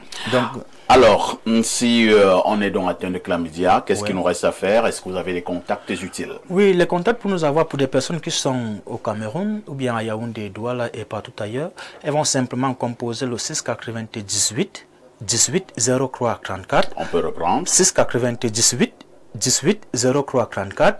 676 98 81 76. Ça sont les contacts de Yaoundé. 698 18 03 34. 698 18 03 34, le 676 98 81 76. Et pour des personnes qui sont du côté de Douala, c'est le 695 24 24 31, 695 24 24 31 et le 676 32 31 32. Et dit cela que les personnes qui peuvent pas se déplacer pour arriver dans nos différents bureaux, que ce soit à Yaoundé. Vous êtes situé où à Yaoundé? À Yaoundé, nous sommes situés au quartier Kolndongo, à l'immeuble Baïga Center, face maison du parti ou maison de la femme, parce que les deux maisons sont collées. Et à Douala, nous sommes situés derrière le lycée de la Cité des Palmiers et nous sommes ouverts tous les jours, de lundi à lundi, même les jours fériés, nous sommes ouverts parce qu'on estime que la maladie ne connaît pas le férié ou le week-end. Alors nous sommes là toujours pour servir des personnes là qui sont malades, les femmes là qui n'arrivent pas à concevoir, les messieurs là qui ont des problèmes de faiblesse sexuelle, bien des éjaculations précoces. Ah, les faiblesses sexuelles, oui, l'éjaculation précoce aussi. Parce qu'il faudrait dire cela que Mais pourquoi vous n'avez pas dit ça depuis? Non, la faiblesse sexuelle n'est pas une maladie. Ça, il faut le savoir. C'est même pire que maladie. Non, c'est pas pire qu'une maladie. C'est la nuance qu'il faut faire parfois ici. La faiblesse sexuelle ou l'éjaculation précoce ou même les pertes blanches chez une femme ne sont pas des maladies, ce sont les symptômes de maladie. C'est normal qu'une femme qui entretient des rapports sexuels, c'est normal que de temps à autre qu'elle ait des pertes blanches. C'est très normal. Mais il faut savoir les traiter. Ce qui n'est pas normal, c'est que quand ces pertes blanches-là sortent avec une forte odeur, ou bien avec une coloration. On dira qu'il y a un problème. Oui, avec une coloration jaunâtre, ou bien parfois noirâtre, ou bien ça soit accompagné de démangeaisons, ou bien très pâteux. Alors, il faudra non s'en inquiéter. Et le chlamydia, la faiblesse sexuelle, comme je l'ai dit, c'est pas une maladie. Parce qu'il ne faudrait pas qu'on aille vous dire que non, on soigne la faiblesse sexuelle. Non, on ne soigne pas la faiblesse sexuelle. Parce que la faiblesse sexuelle est causée par plusieurs autres maladies, à savoir les hémorroïdes. Que vous attaquez d'abord à la cause. En principe, ça ne sert à rien quand on va. Parfois, il va venir me voir qu'il a un problème de faiblesse sexuelle. Or, parfois, il est victime de chlamydia. Ça ne sert à rien qu'Alain Douk va nous voir qu'il a un problème de faiblesse sexuelle. Or, Alain Douk est victime d'hémorroïdes. Ça ne sert à rien que Bléreux vienne me voir qu'il a un problème de faiblesse sexuelle. Or, il est victime de diabète. Tu vois un peu, ça veut dire que je suis en train de couvrir dans le sac. Et lui-même, il va dépenser pour rien. Tu as changé la mauvaise personne. Non, je n'ai pas changé la mauvaise personne. Je prends des exemples basiques. Bon, merci. Merci. Les contacts, comme je l'ai dit, merci Lema Okuma, chercheur herboriste. Moi-même, je reprends les contacts. Oui, merci.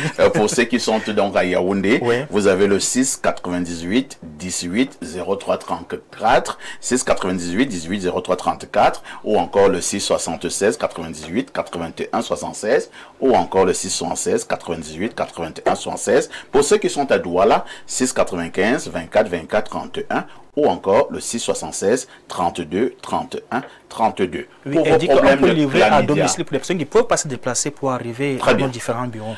Pour vos problèmes de chlamydia et toutes les complications, faiblesse sexuelle et tout ce qui va avec, vous avez les contacts. Merci Lema Okuma, chercheur herboriste, d'être passé ce matin. Merci, c'est moi qui te dis merci de l'invitation que tu m'as faite ce matin. Donc j'espère que tu pourras m'inviter d'autres jours pour davantage éclairer les personnes qui nous écoutent. Il faudra bien parler avec moi en off. Une touche pour s'impose. Merci.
Nous vous le disions en ouverture, nous sommes jeudi spiritualité, nous parlons de la prière. La prière peut-elle tout résoudre? On passe d'abord la parole au docteur Tot. Docteur Tot, c'est quoi la prière? La prière a-t-elle un pouvoir? Bon, en tant que défenseur d'une certaine spiritualité particulière, la prière n'a pas une très grande place dans la spiritualité africaine. Ah bon? Oui, elle a une place très marginale dans la spiritualité africaine. Je vais le développer à la suite. Mais bon, ce qu'on définit par prière de manière classique, c'est le dialogue entre un fidèle ou un croyant et la divinité, qui peut être Allah, qui peut être Bouddha, qui peut être Yahweh, qui peut être Jésus, ou alors le dialogue entre un enfant et peut-être son défunt père ou son aïeul, etc., etc. La prière peut aussi s'adresser à un parent. Bien vouloir m'aider à faire ceci, papa s'il te plaît, est-ce que je sais. Tout ce qui est demande, tout ce qui est dialogue et tout ce qui parle aussi dans le sens de la supplication peut entrer dans le cadre de la prière. Mais au-delà de ça, il y a aussi ce qu'on range dans la prière, il y a les adorations. Par exemple, glorifier la divinité suprême. Voilà pourquoi il voulait d'abord vraiment demander, est-ce qu'il y a des sortes de prières? Bien évidemment. Est-ce qu'il y a des catégories de prières? Bien évidemment. Est-ce qu'on peut avoir la typologie des prières? La première prière, c'est celle qui est classique et universelle chez tout le monde.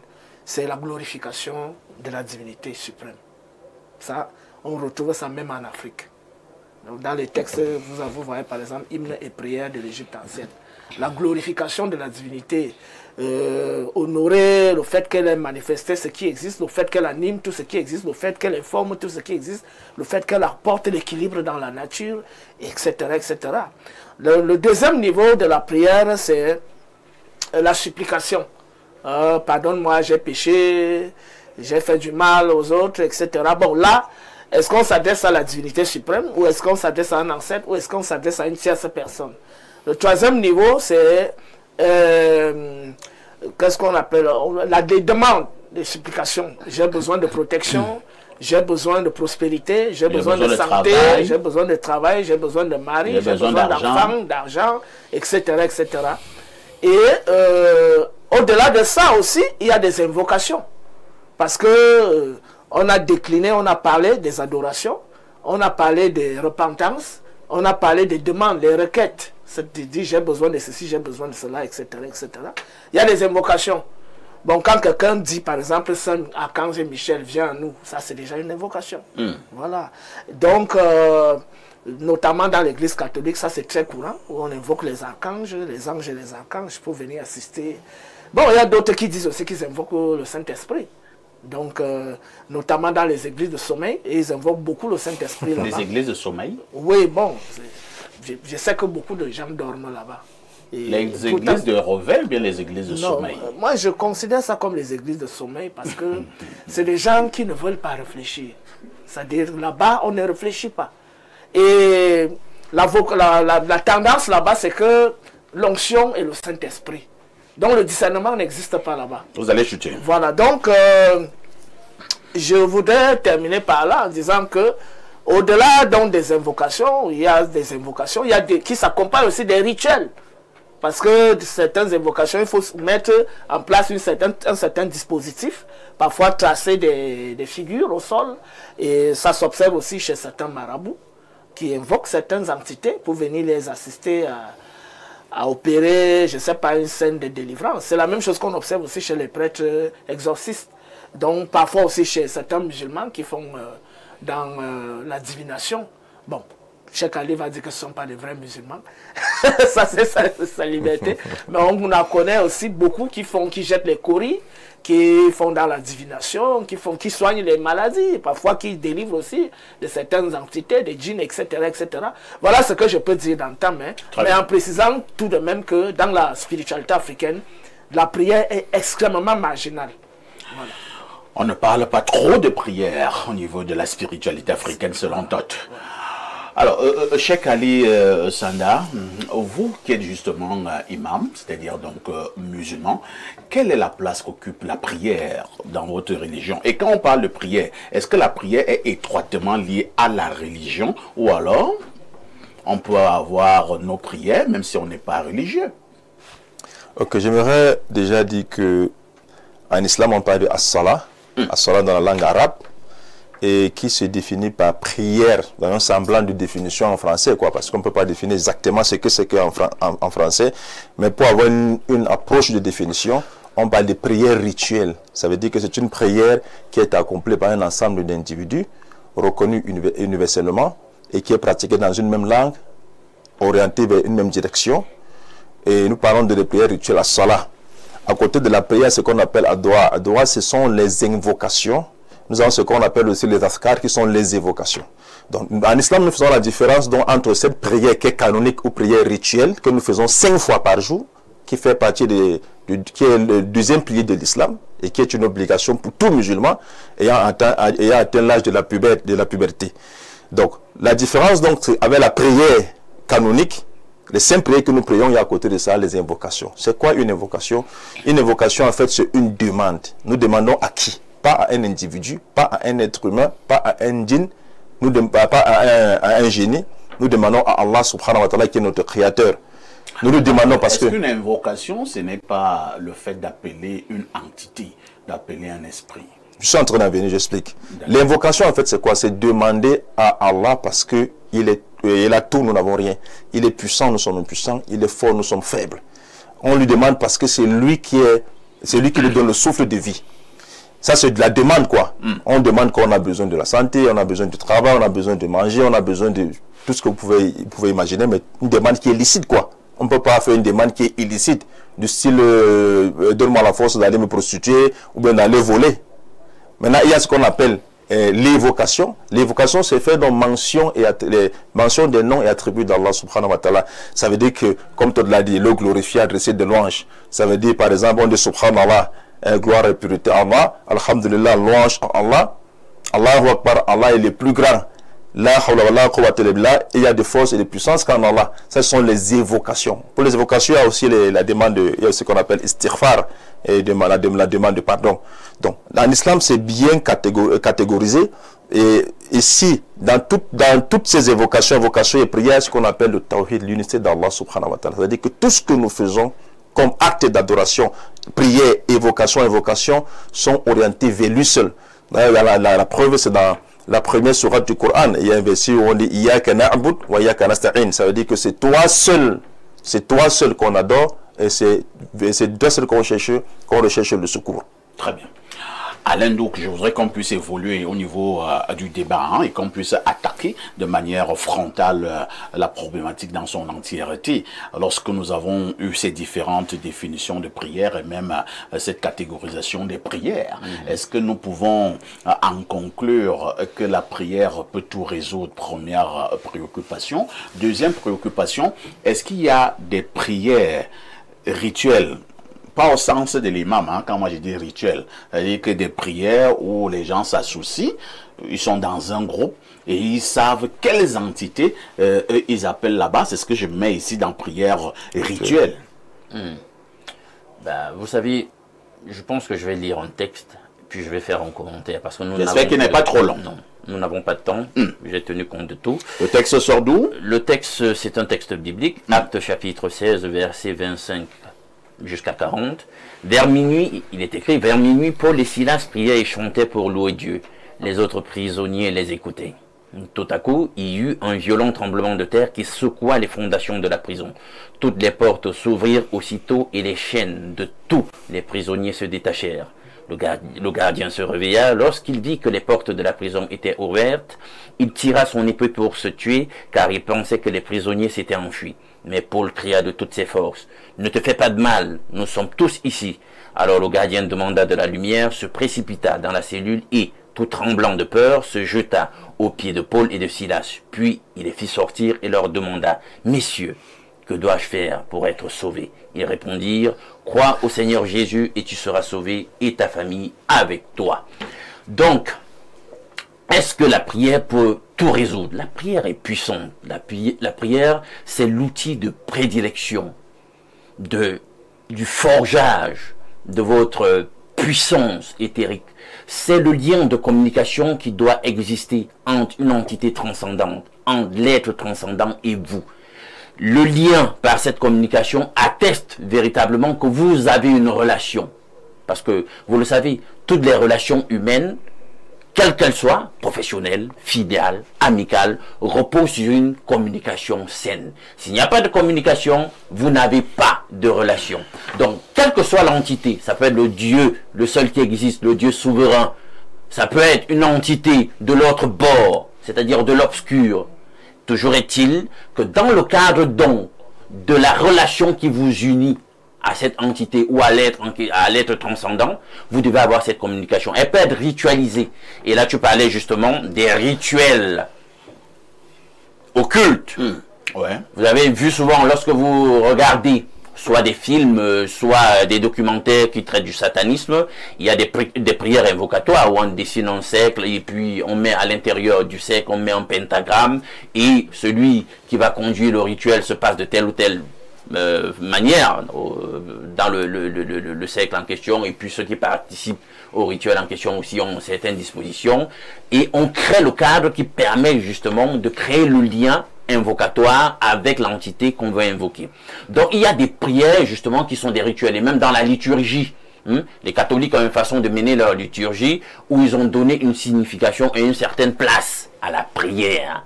Mais qu'est-ce que nous devons retenir de la façon la plus simpliste possible? Et je vais sortir par là.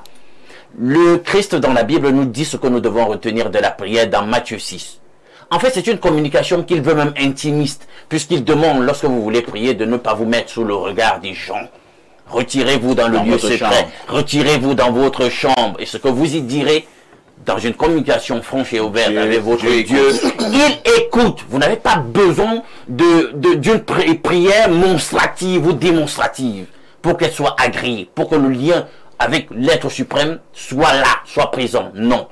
Et il demande de ne pas multiplier de paroles vaines. Oh, la plupart du temps dans les rituels, dans les prières liturgiques ou ritueliques, c'est ce qu'on aime faire. Les paroles vaines. On te dit, recite la prière à Saint-Michel à Archange 33 fois, 7 fois, machin, tu répètes la même chose. On a l'impression que c'est dans la répétition de la formule qu'il se produit un déclic. Jésus, si je m'en tiens à ce qu'il dit, il refuse ça. Mais toujours est-il que lorsque vous priez, puisqu'on instrumentalise la parole est une vibration. Et à chaque vibration, donc, est associée une fréquence. Et avec la fréquence, on peut associer notamment aussi le rayonnement. Il faut comprendre que nos paroles ont une puissance, une charge vibratoire qui les accompagne. Et c'est donc là la clé des rituels. C'est donc là où se trouve la clé lorsqu'on fait des rituels de magie aussi. Très bien. Dans la puissance des paroles qu'on utilise. Vous pouvez donc comprendre pourquoi à un certain niveau il exige de répéter un certain nombre de fois un certain type de paroles pour créer un certain effet. Merci, Alain. Donc, Pierre Blériot-Niamey, que j'avoue que le sujet est vaste, le sujet sur la prière, mais je vais quand même d'abord poser une préoccupation. Lorsqu'on dit prière, est-ce que tout le monde peut avoir la même prière? Est-ce que la prière ne suppose pas que moi, parfait ici, j'ai une demande et j'adresse à une entité? Pourquoi je pose cette question? Parce que nous avons des livres de prière, surtout chez nous à l'église catholique, je ne sais pas comment ça se passe ailleurs, des livres de prière. C'est-à-dire que vous allez, c'est pas moi, dans une librairie chrétienne et vous achetez un livre de prière. Et le matin, on va dire prière de lundi, prière de mardi, prière jusqu'à dimanche. Donc chaque jour a sa prière. Alors, quand toi tu pries là, est-ce que ce que tu... aujourd'hui, jeudi, moi je venais à Espace Mini. Après, je prends donc cette prière de jeudi dans mon livre de prière là. Est-ce que ça coïncide avec ce que moi je voulais demander à Dieu ce jeudi? Alors, parfois ici, il y a une erreur commune. Toi, tu essayais de clarifier, en même temps il a obscurci. Toutes les prières ne sont pas des requêtes. Donc, prier n'est pas demander quelque chose. Ah bon? Oui, c'est une des formes de prière qui consiste à demander quelque chose. Les prières, par exemple, les louanges sont... quand on dit on est au moment d'adoration ou des louanges, c'est pour cela que la plus belle des prières, c'est le Notre Père. Le Notre Père combine les 3 ordres majeurs de prière, si on peut dire de prière. Mais ce n'est même pas des ordres de prière seulement. Toi, tu as dit que la prière n'a pas une place centrale en Afrique. Non. La prière, c'est la vie spirituelle. Allez chez le plus grand traditionnaliste, quand il va prendre ses herbes, il va dire que ce n'est pas moi. Il y a un être qui a mis de la force dans cette affaire. Il y a 3 catégories spirituelles. Disons ça comme ça. Il y a les élémentaux, ceux qui travaillent avec la nature et autres.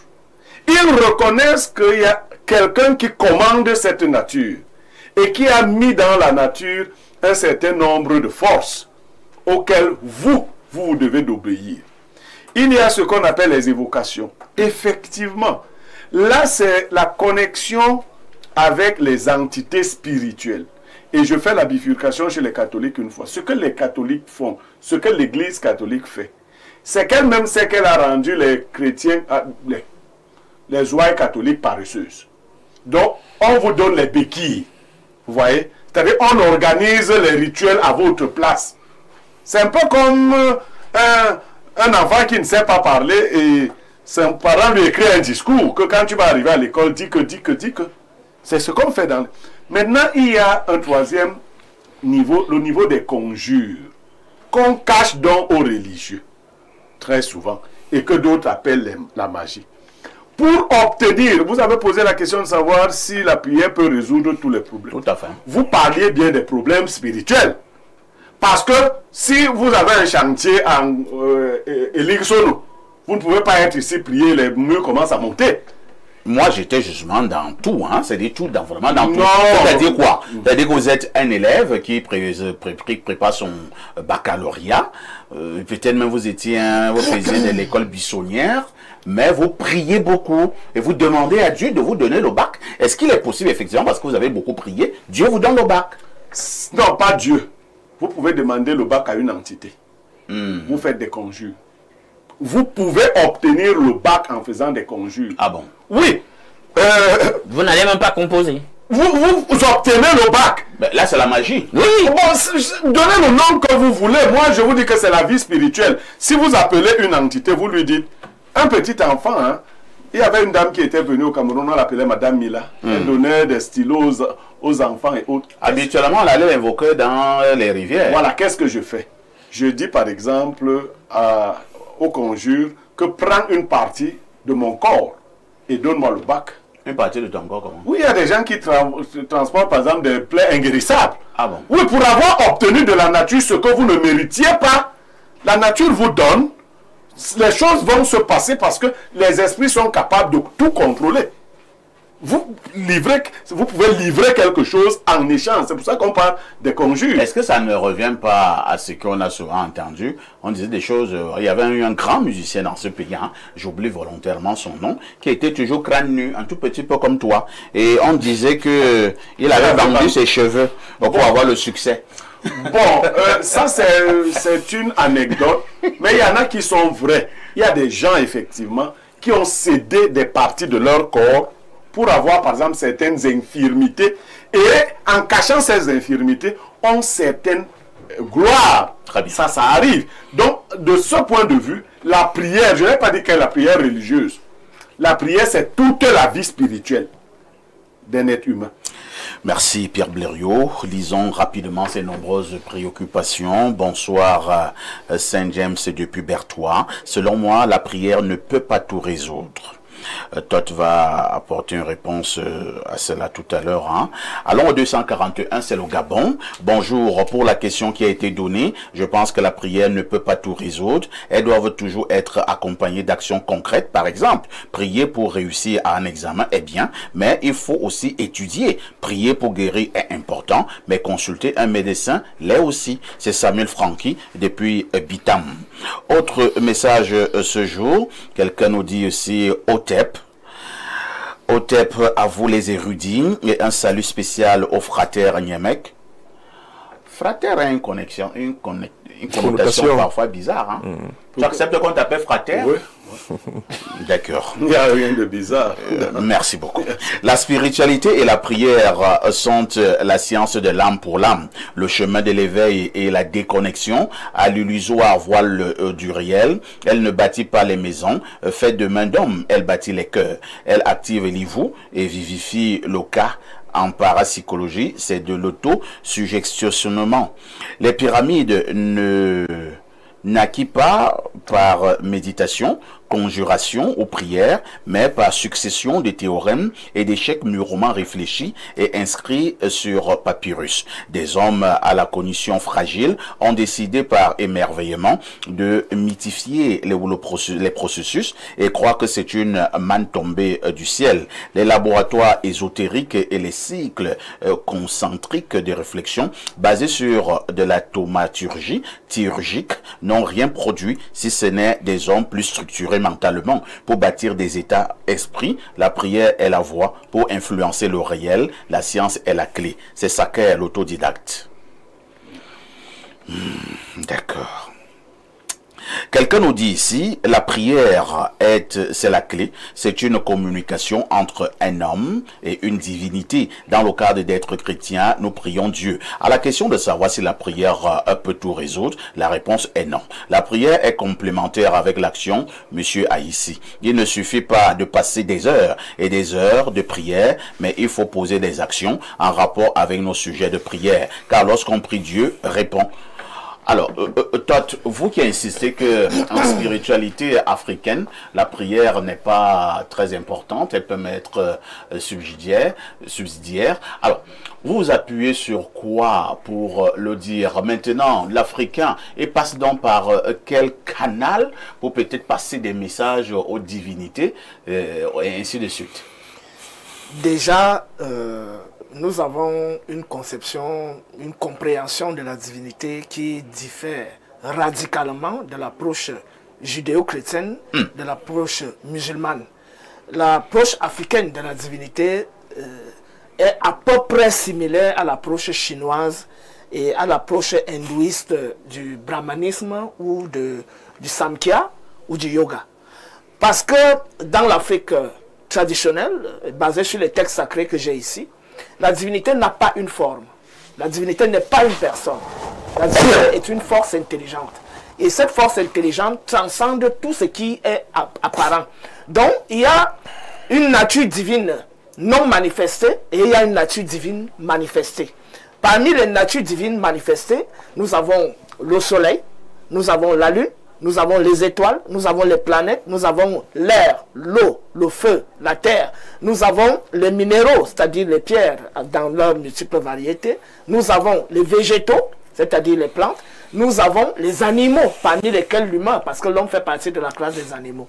Donc, s'il faut adresser un message particulier à quelque chose, il faut l'adresser à une parcelle divine manifestée. Donc, soit au soleil, soit à la lune, soit au génie de l'eau, soit au génie de la terre, soit au génie de l'air, soit au génie du feu, soit aux végétaux. Donc, la demande, par exemple, une prière de supplication, de demande, ne s'adresse pas dans la pensée africaine à la divinité suprême. Parce que la divinité suprême a donné à tout existant les capacités psychiques, intellectuelles et physiques pour comprendre le réel et pour trouver dans le réel ce qui peut lui être utile. Donc nous ne passons pas le temps à agacer la divinité avec des prières quotidiennes. Tout au contraire, les seules paroles qu'on peut adresser à l'encontre de la divinité suprême, ce sont des paroles d'adoration. Nous ne sommes pas là pour... Alors, lorsque l'Africain spirituel, lui, veut obtenir quelque chose, est-ce qu'on est d'abord d'accord que l'Africain reconnaît qu'il y a un être supérieur? Bien évidemment. Une entité supérieure. Bien évidemment. Alors, nommé Imana Ra, c'est-à-dire... Et cet Africain-là n'adresse pas une prière à cette entité supérieure? Non, il n'y a pas de prière. C'est-à-dire Dieu?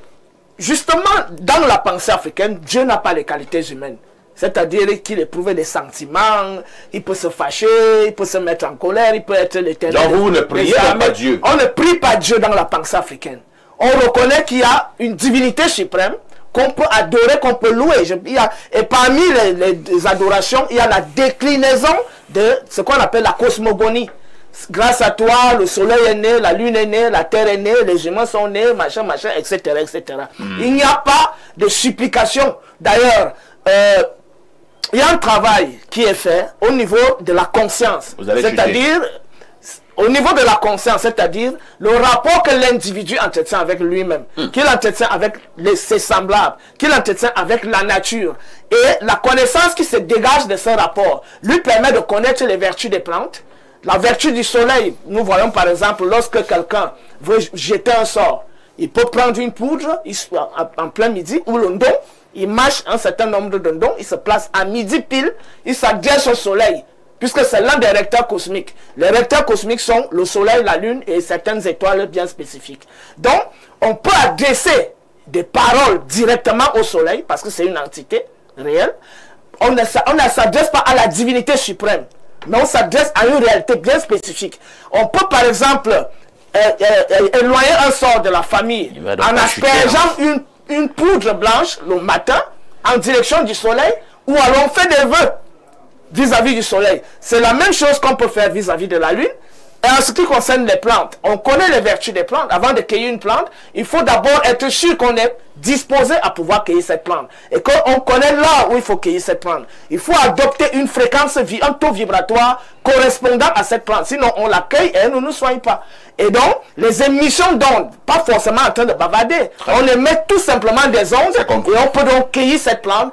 Et à l'issue du respect des horaires, du respect du taux vibratoire, etc., etc., on peut donc utiliser cette plante pour la thérapie. Lorsque vous parliez tout à l'heure, j'ai vu Alain Douk apparemment qui souffrait beaucoup. Oui, parce que si on gère le temps comme ça, on ne va pas s'en sortir pour le temps qui reste. Laissez d'abord le temps. Maintenant, vous avez donc la parole. Je vais aller vite. Oui. Je comprends pourquoi déjà vous étiez en train de secouer la tête. Non, on a une consécration. J'aime ce que j'ai entendu. On a une consécration. La prière n'occupe une place de choix, c'est le spiritualisme africain. C'est ce que j'ai entendu consacre le sabéisme, c'est-à-dire l'adoration des astres. On doit leur formuler des prières, etc., les éléments de la nature. Donc une panthéisation de la sphère religieuse. Et c'est effectivement ce que fait l'égyptologie et les religions traditionnelles africaines. Mais je me réjouis d'autant plus qu'ils ont quand même réussi à admettre qu'il y a un Dieu transcendant. Mais le leur, il est coupé des réalités humaines parce qu'il faut tergiverser, transiger avec les autres éléments de la nature.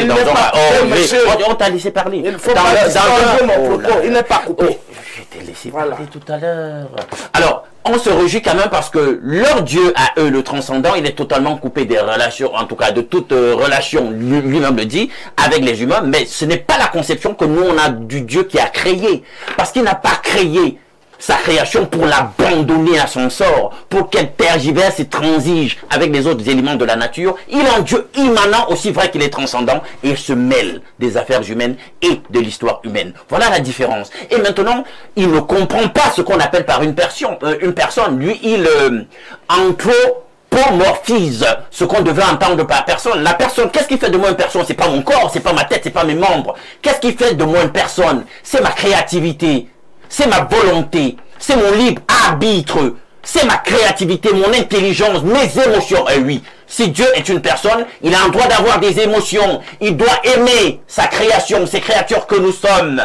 Il peut les reprendre. Il peut donc être affligé parce qu'il nous aime. C'est les émotions. C'est pas parce qu'il a un corps ou des membres, tel qu'on nous apprend à la biologie lorsqu'on fait nos premiers pas à l'école. C'est pas ça qui fait la personne. La personne, c'est l'âme. C'est ce qui, cet élément d'immatérialité qui est à l'intérieur de nous et qui n'a rien à voir avec un corps physique. Donc il faut déjà faire la part des choses là-dessus. Là-dessus, il faut que ce soit clair. Et voilà donc le distinguo entre notre foi et les religions africaines et tout ça. C'est compris. Non, docteur, vous n'êtes pas seul. Hein? On a un problème de temps. On passe la parole à l'imam. Alors, monsieur l'imam, si je suis malade, je suis allé à l'hôpital, je ne trouve pas satisfaction, je ne trouve pas guérison, est-ce que je peux prier Dieu, l'être suprême, et j'ai la santé? Je réponds directement affirmatif, bien sûr.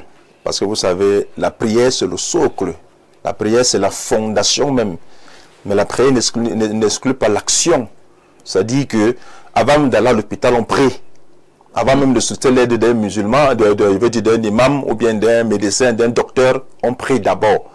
ici, la prière est individuelle à ce moment. Vous priez dans votre propre langue. Ici, on parle d'invocation. Vous savez, en islam, les invocations et les évocations, on peut les faire en nos propres langues. Il faut le dire.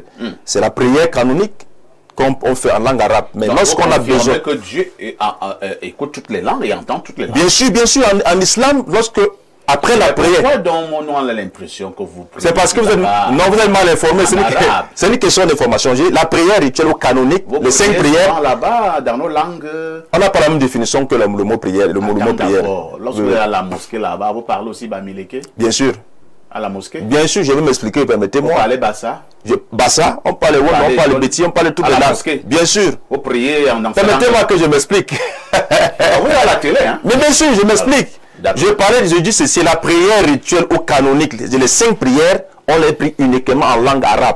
Mais après la prière, uniquement en langue arabe. Permettez-moi, je suis en train d'édifier les téléspectateurs. Non, on veut comprendre pourquoi vous avez dit uniquement. Justement, pourquoi uniquement en langue arabe? Pour que cette prière canonique ne soit pas déformée dans le temps et dans l'espace. Et pour qu'elle garde son authenticité. Un musulman chinois, asiatique, africain, européen, tous ont pris la prière. Je parle de prière canonique. Faites attention à canonique. Canonique, on l'apprend en langue arabe pour qu'il n'y ait pas de déformation. Vous savez, le penseur a dit, traduire, c'est trahi. Maintenant, après la prière, donc, il y a ce qu'on appelle les invocations. Là, c'est de manière individuelle. C'est-à-dire que lorsqu'on a fini la prière, chaque musulman se met dans son coin. Donc, si on traduit les prières canoniques, là, on aura trahi. Il y aura des formations, vous le savez très bien. Absolument. Vous savez que il y a les grands linguistes quand même. Non, écoutez, traduire, c'est trahi. Traduire, c'est trahir. Non, toujours. Pourquoi? Parce qu'en votre propre langue, vous ne pouvez pas la traduire exactement. On dit en arabe, je ne sais pas comment on dit là-bas, chaise. On dit en arabe. On ne peut pas traduire ça en bamileke? Permettez-moi. Répondez à la question. Le langage. En arabe, chaise, c'est quoi? On peut traduire, Corsi. Bon, vous êtes bassa? Bien sûr. Et on en dit quoi en bassa? Yéné. Et c'est trahi? Mais permettez-moi d'expliquer. Monsieur Aïssi. Allez-y. Monsieur Aïssi. Vous savez, le langage théologique n'est pas comme le langage littéraire ou le langage scientifique. Chaque domaine du savoir a son langage. Et en matière de traduction, il y a souvent problème, même dans le langage ésotérique, spirituel, théologique, scientifique. La traduction n'est pas pareille. Faisons attention. Et la sagesse dans le fait de prier en langue arabe, c'est de garder l'authenticité de la prière telle que cela a été révélé.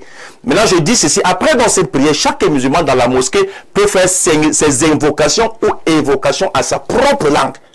À sa propre langue. C'est-à-dire que quand j'ai fini ma prière arabe, maintenant je peux demander à mon Dieu ce que je veux en bassa, en bamileke, en éton, en béti, en toutes les langues. C'est de ça que je parle.